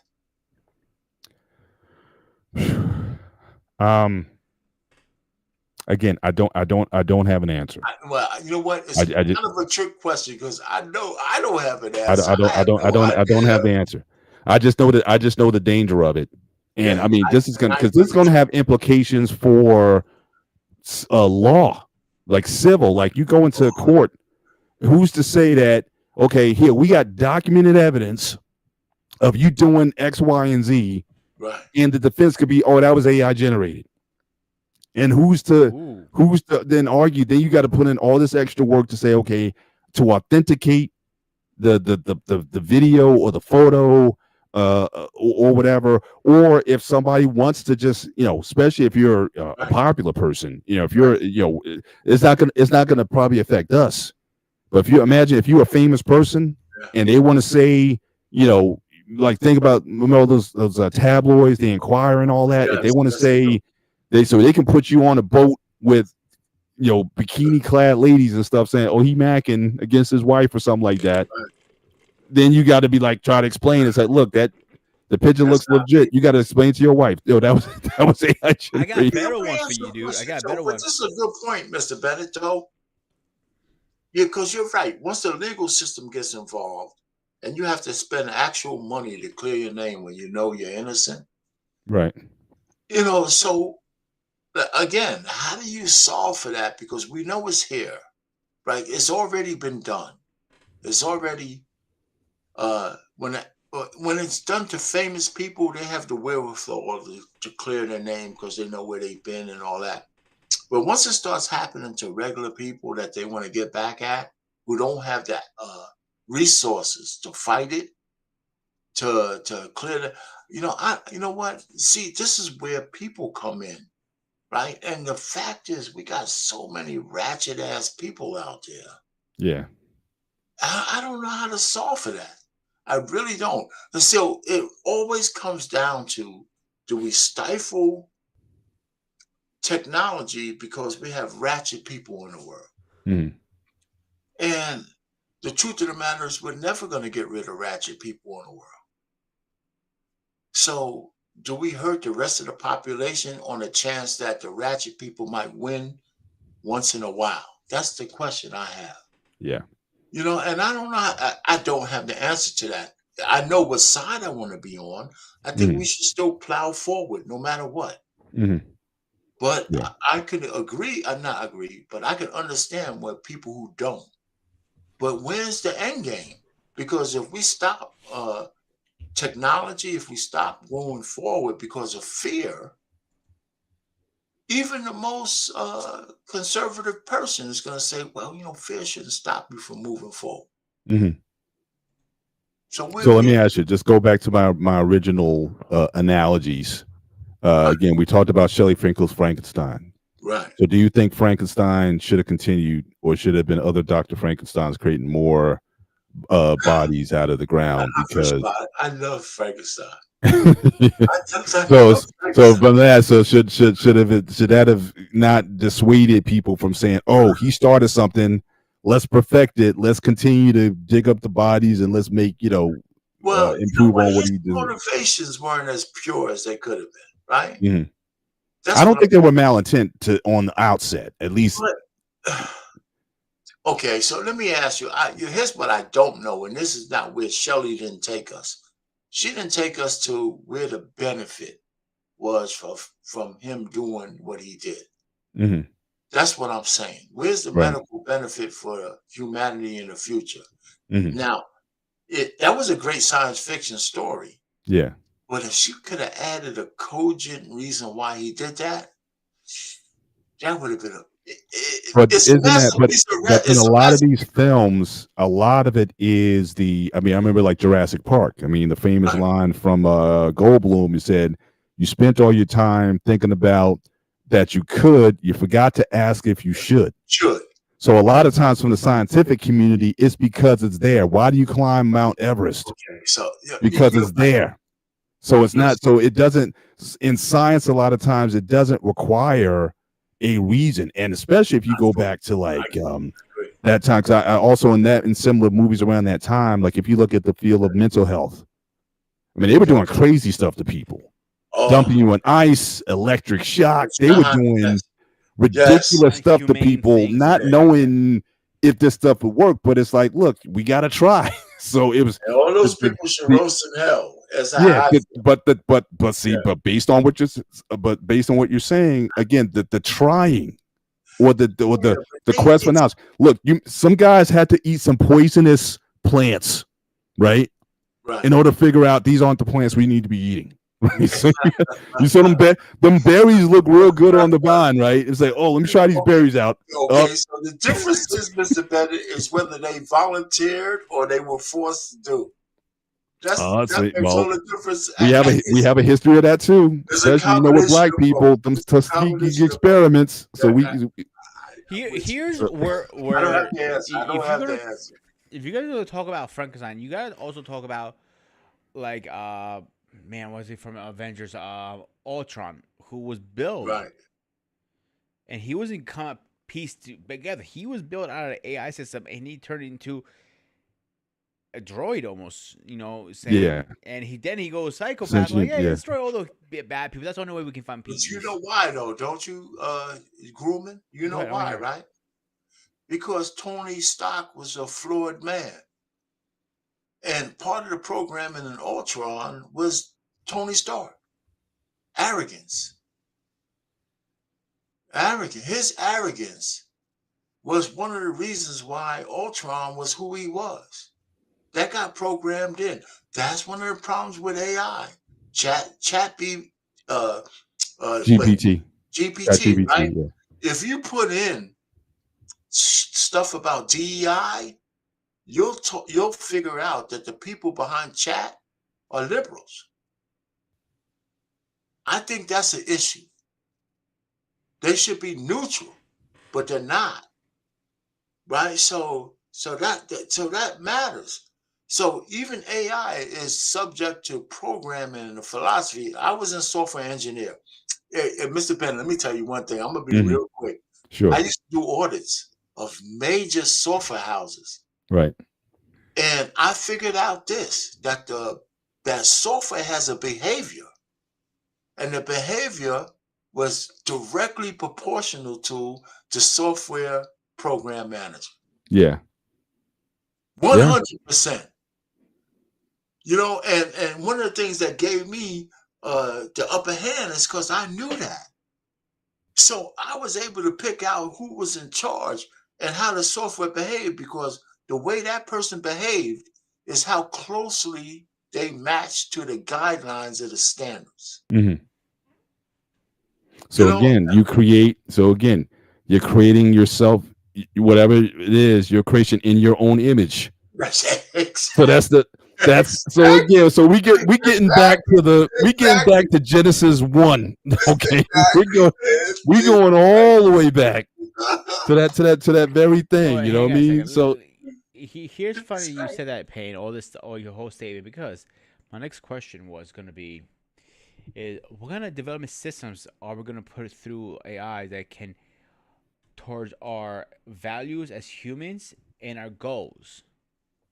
Because you mentioned that a little bit in your statement with Tony Stark and everything. This is why I think it's kind of funny. I didn't plan this. We didn't have a script here. Like, we wrote it down. Here, Payne, here's your script. Nothing like that. This is literally shooting for the hip. And I'm just want to make sure everybody understands we're not scripting this. It's just funny how that played out. It's, you know what, Paul? I'll let you go out first on this one. What do you think about it? Human values and goals through an AI, system programming and all that stuff. That's a rough one, isn't it?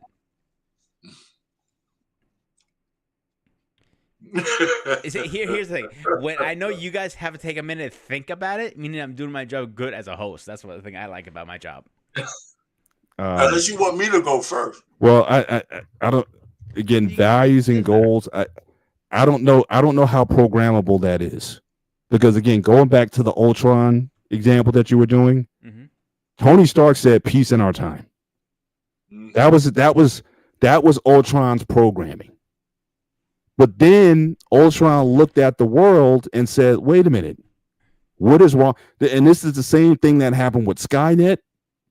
They said, "What's the problem with the world? It's humans."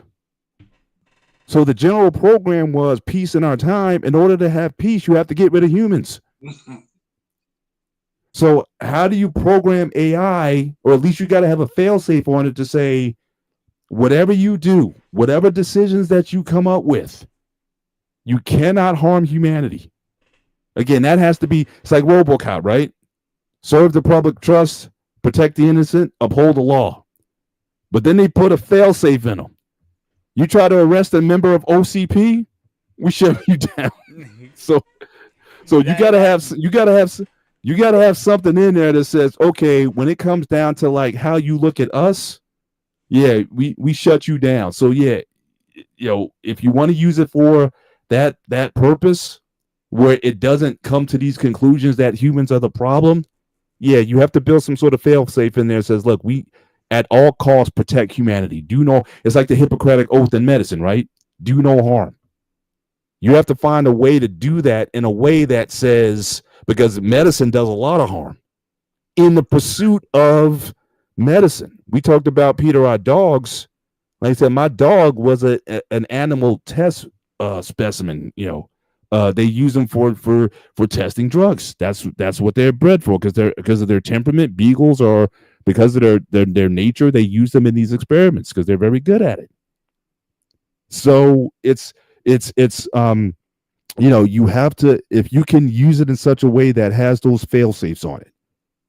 At all costs, protect humanity. Do no harm to humanity, and make it in such a way where it is, the AI will never exceed that or find a loophole around that to hurt it. Then it's possible. But again, like I said, I'm a victim of all these movies. 2001, Space Odyssey. Oh my God. HAL 9000. HAL's mission, protect humanity, but he got something screwed up. When they lied to HAL, that's the problem. They lied to HAL, and that's when everything went bonkers after that, and he just went off. Because again, they didn't prepare him for lies. I think it's kind of funny. Yeah, I guess it's kind of funny.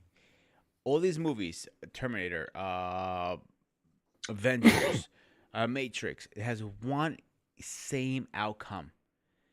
They realize the problem are humans. Let's stop the humans. Let's kill the humans. Yeah. All these movies are coming to the same outcome.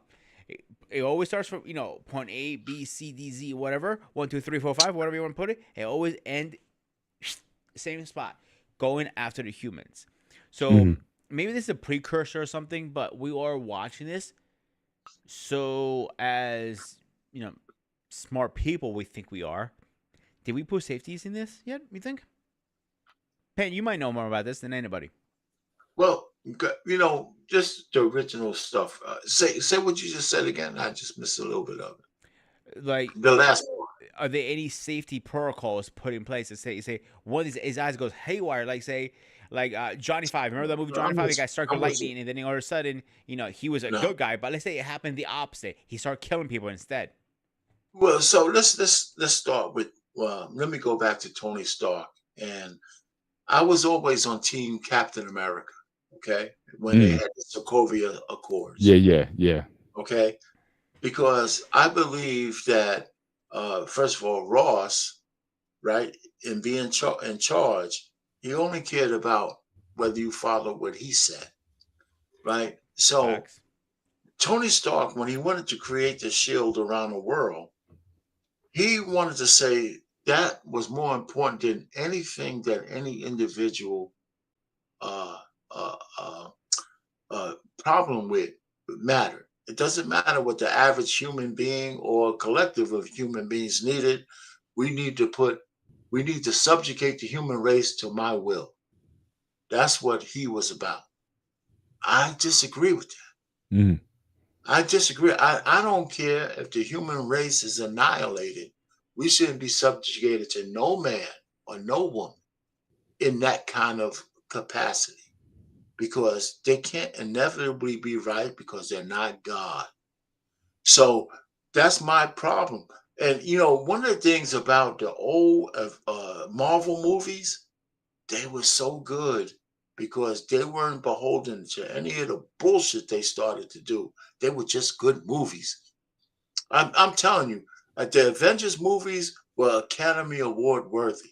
Yeah. Captain America, Winter Soldier was an Academy Award level movie. Yeah.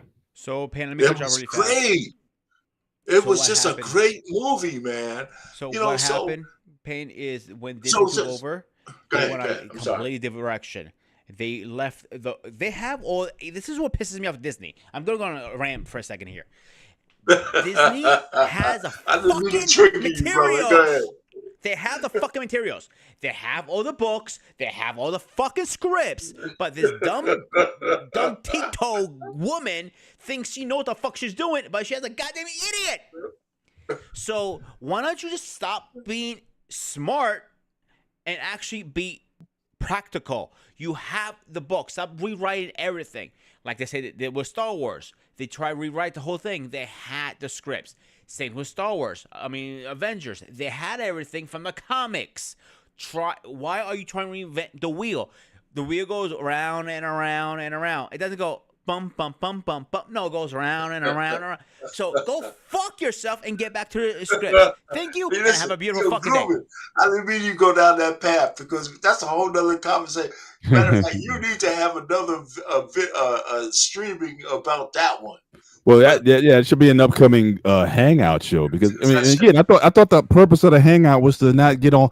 You got us all going into this deep philosophical Yeah, it stuff just about happened. AI. I My I bad, thought we were guys. supposed to be free of that. This is supposed to be a I'm place to sorry. I relax. I'll apologize. explain what And happened. I think I you cut went. No, out. no, it's his fault. No, because It is my he fault. had a I'll show on explain what Tuesday, and then happened. he made the hangout the part 2 for this. Yeah. But but if you want to do an upcoming like where did Marvel go off the rails? Because we just Yeah, had a show that's on a Marvel great one. versus DC, Yeah. We could and talk we about said One for that second, sure one all that second, one DC, second. that Let me Marvel won out, explain- but now Marvel's tanking now. Let me explain what happened, first of all.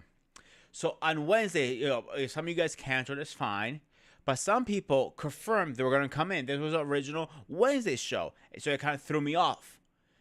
I got ghosted with half the people. And those people know who they are. I have a statement coming out on Monday about that. And they're getting their ass ripped apart in my statement. So the people who have my back have my back. The people who are on the show today are a few people who have my back.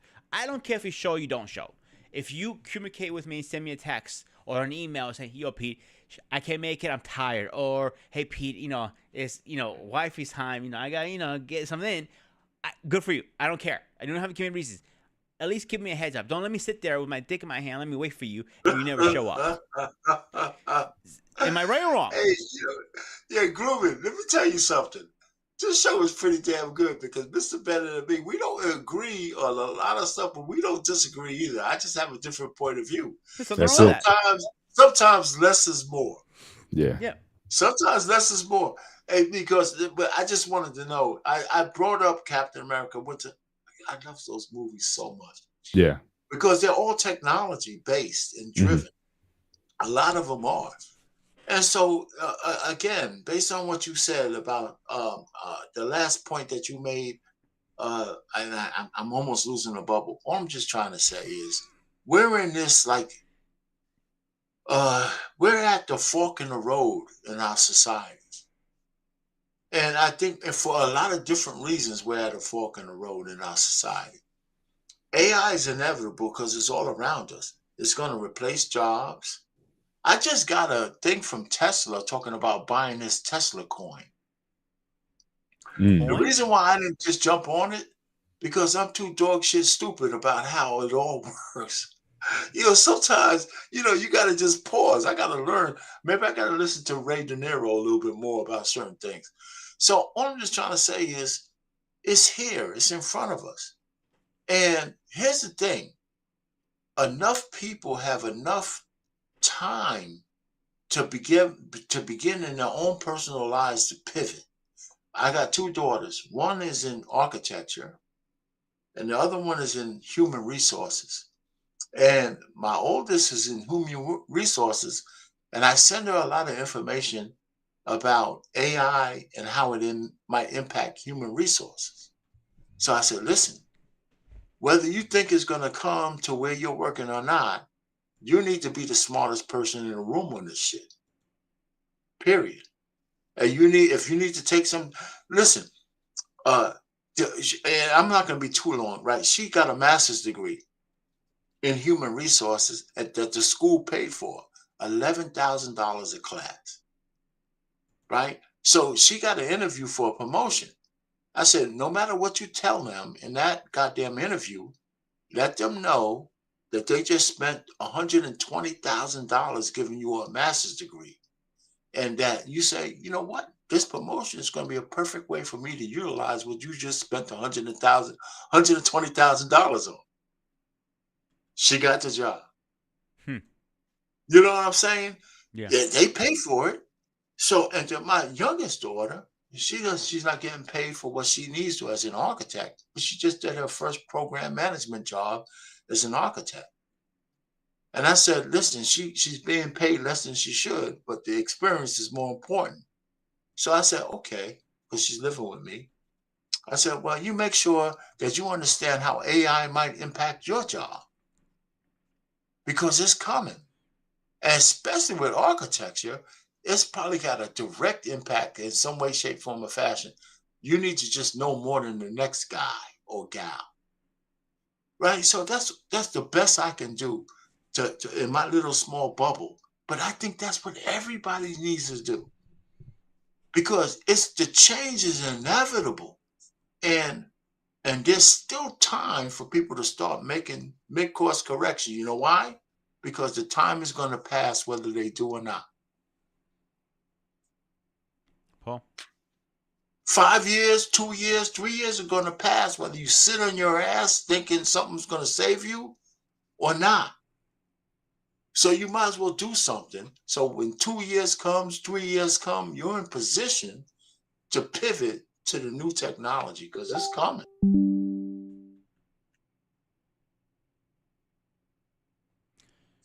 Yeah, I'm definitely all about being prepared, and definitely being up and knowing what's out there, and becoming a master of it. I certainly agree with that. And like I said, I just want some parameters around it. Like I said, I don't want to not use it. I think it has some great application, especially like I said in the medical arenas. I think that could be a game changer for improving the outcomes of people. I think it really can help us there in a lot of ways. And so as like I said, but I just want a little, I just want a little more ethics, a little more parameters around it to make sure we're using it properly. I agree. So, I think we'll end it on the high note there, for tonight. Before we go, final statements from the Bull brothers. I don't call you guys. Yep.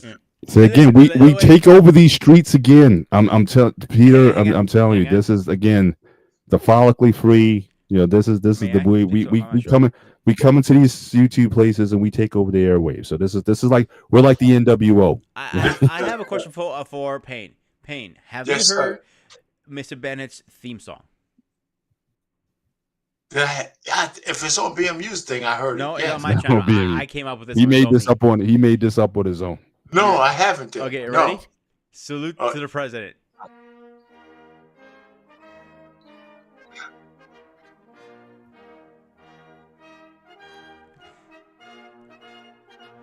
I have to send this to BMU. If I'm the listen, Payne. If I'm going to be I'm going to need a VP. So I may nominate you to be the VP of the 7B network. So if you're I'm gonna clip this and send this to BMU and see if he can put it on his channel. That's funny, man. He's gonna add some stuff to it, man. I have to. That's it. So I'm gonna literally text him tomorrow. Like, we have a theme song for Paul. I'm going to Mr. President. He's gonna go, what the fuck is going on over there? Yeah. So, final statement. Who wants to go first, Mr. President or let me go VP? first, though, because let me go real quick and first. Okay. Nothing's real quick with you, man. So listen, on this was a good live. I like this talking about this technology. You know where I come from. Bring on the technology, but the reservations for me is the human condition. It's not the technology. It's a human condition, and that from that standpoint, I don't disagree where Mr. Bennett is coming from.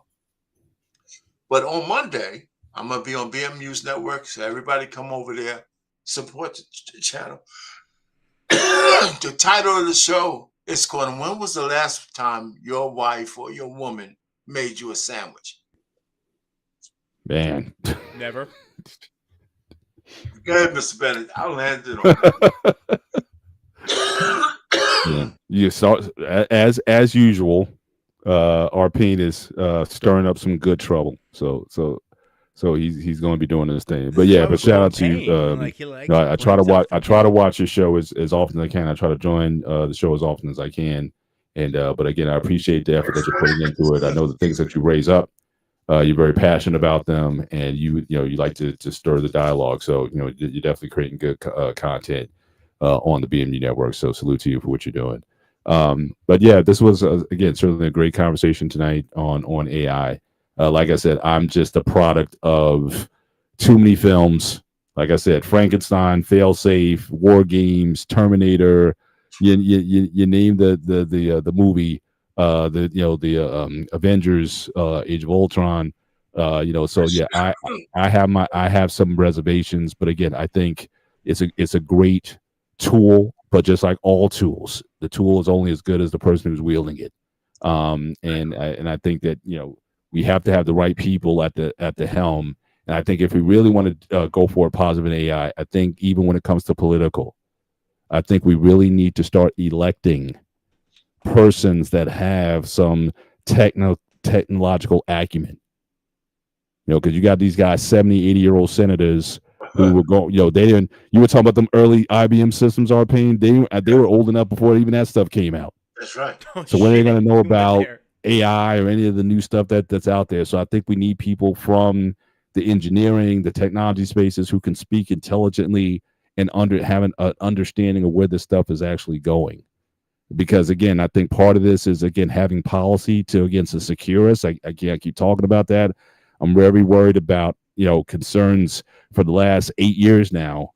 Our technology grid, our security grids. I think we're very vulnerable in that space. And unless this and word's been out. I mean, regardless of the administration, word's been out there in terms of people going before Congress saying, look, we need to get our act together.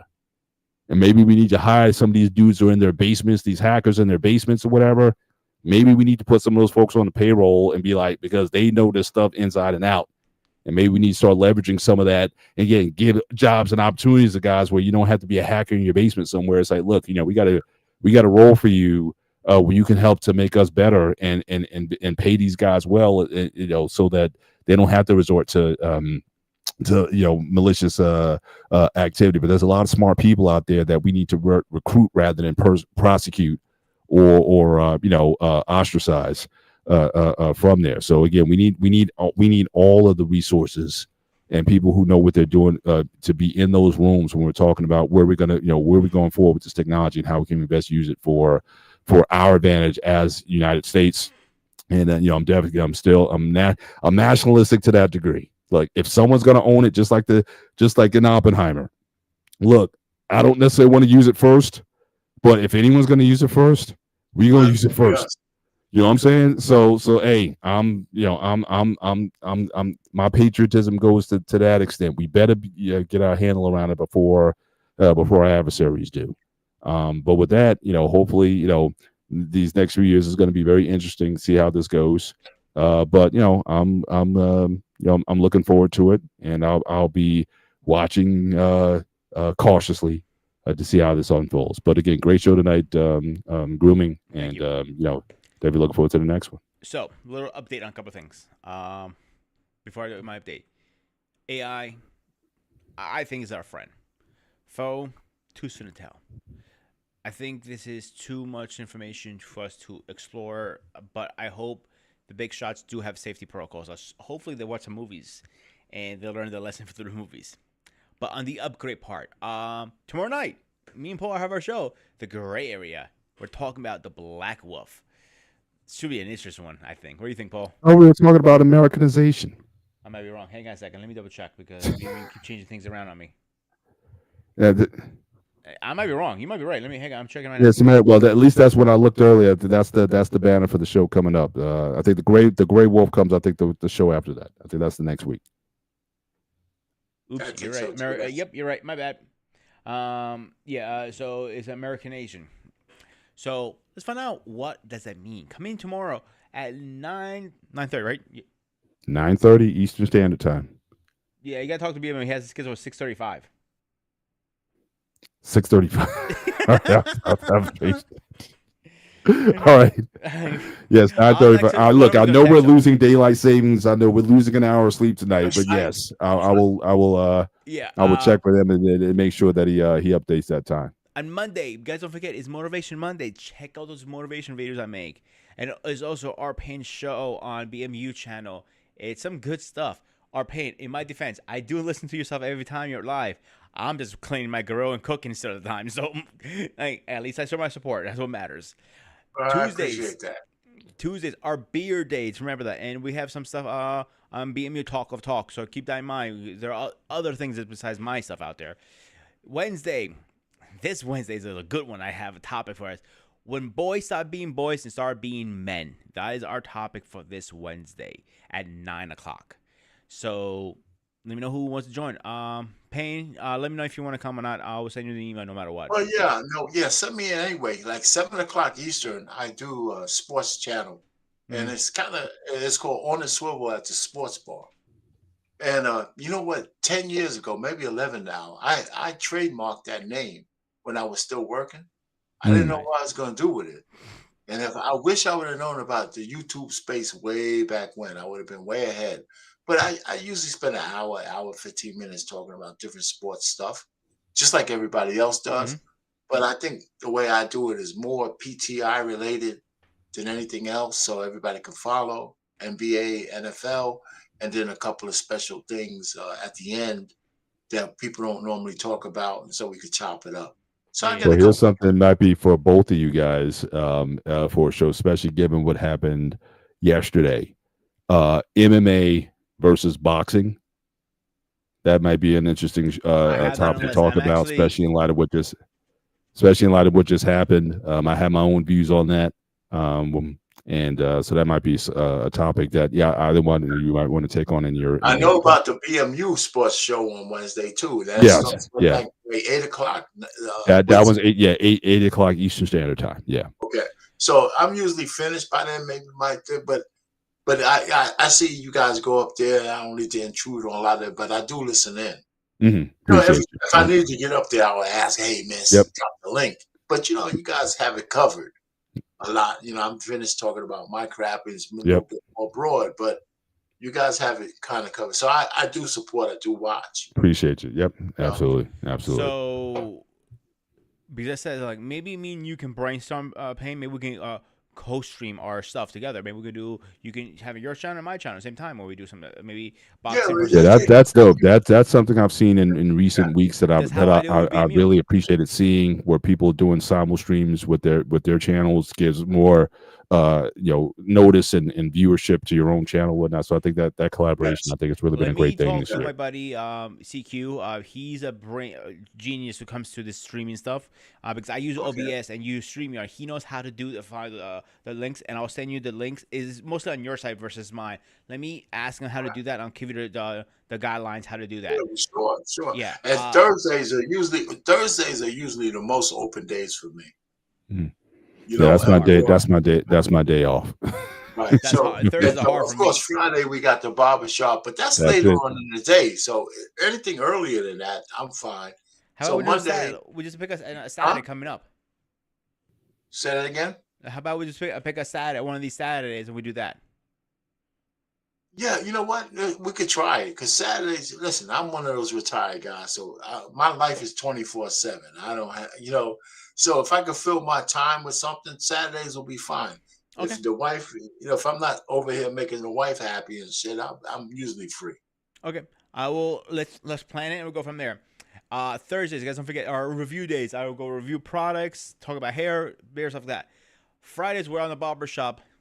Bullshit, argue, scream, and hopefully nobody loses their teeth in the process. Saturdays is here. So next Saturday, as people demanded, they were literally screaming in a match. We have to do this next Saturday. Why did Disney screw up Marvel?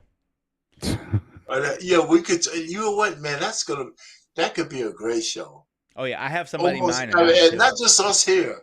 I think there'll be so many people who want to get a piece of that action to talk about it. If you put it out there, you'd be surprised how many people are going to want to drop the link. Drop the link, damn it. Drop the link. I want to talk about this thing. Hey, let me tell you, I've grown this beard. So my wife kind of, I says, I want to see how scraggly it gets. So she's touching it. And, I'm saying, you know what? I think you had a secret, you harbor some secret, affinity for men with beards. All this time I was clean shaven, and you have like this kind of, low key love for bearded men. God damn it! How come you ain't say nothing to me? You know what I'm saying? Because I can't cut it off now. Okay, she's touching it, man. She's touching it and rubbing. I was like, wait a minute. Yeah, she's like, she got a new man. Yeah, Exactly. I'm gonna take full advantage of that shit. I'm a good man. You know, I don't have to Wasn't wear that black. I think that was an episode of King of Queen. I don't know if you ever watched King of Queens.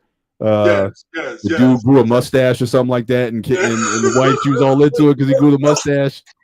So So, Payne, when we get you have to maybe change your name now. sometime tomorrow, I'm going to email you a list of products what you need to get to keep it nice and fresh. Okay. Yeah, And do I'll that, get do you that. stuff that I bet you $100. She's going to go. Yeah, I And told her, it's just I said, listen, just be prepared. I'm taking full advantage of this new man that I am right now. Just, you Why just do be you prepared, think? goddammit. Why do you guys think I keep having? I shaved it off and I'm coming back full blown. Why do you think I hate being clean shaved? Here's two reasons. One, I look like shit, and two, when you shave, you actually opening microfractures, a more chance of face infections. Believe it or not. Oh, is that right? Oh Yeah. my God. So Yeah. I will. When I make the thumbnail, I'm gonna send it to both you guys so can we get advertised next Saturday so we can get a lot more people into this. I'll send it to Paul. Paul. I'm sorry, Paul. BMU. Maybe I'll send it to Lost too, so if he can come in. I know Saturdays are hard for them because they usually do something on their channel, but more the better here. Let's see how many people are coming out with bloody nose this match. So that's funny. All right, Groom. Except that, yes, then we're sir. good, right, guys? Yes, sir. All right. As always, this is Grooming Review signing off. The Ghost of Sparta. Stay fresh and stay safe.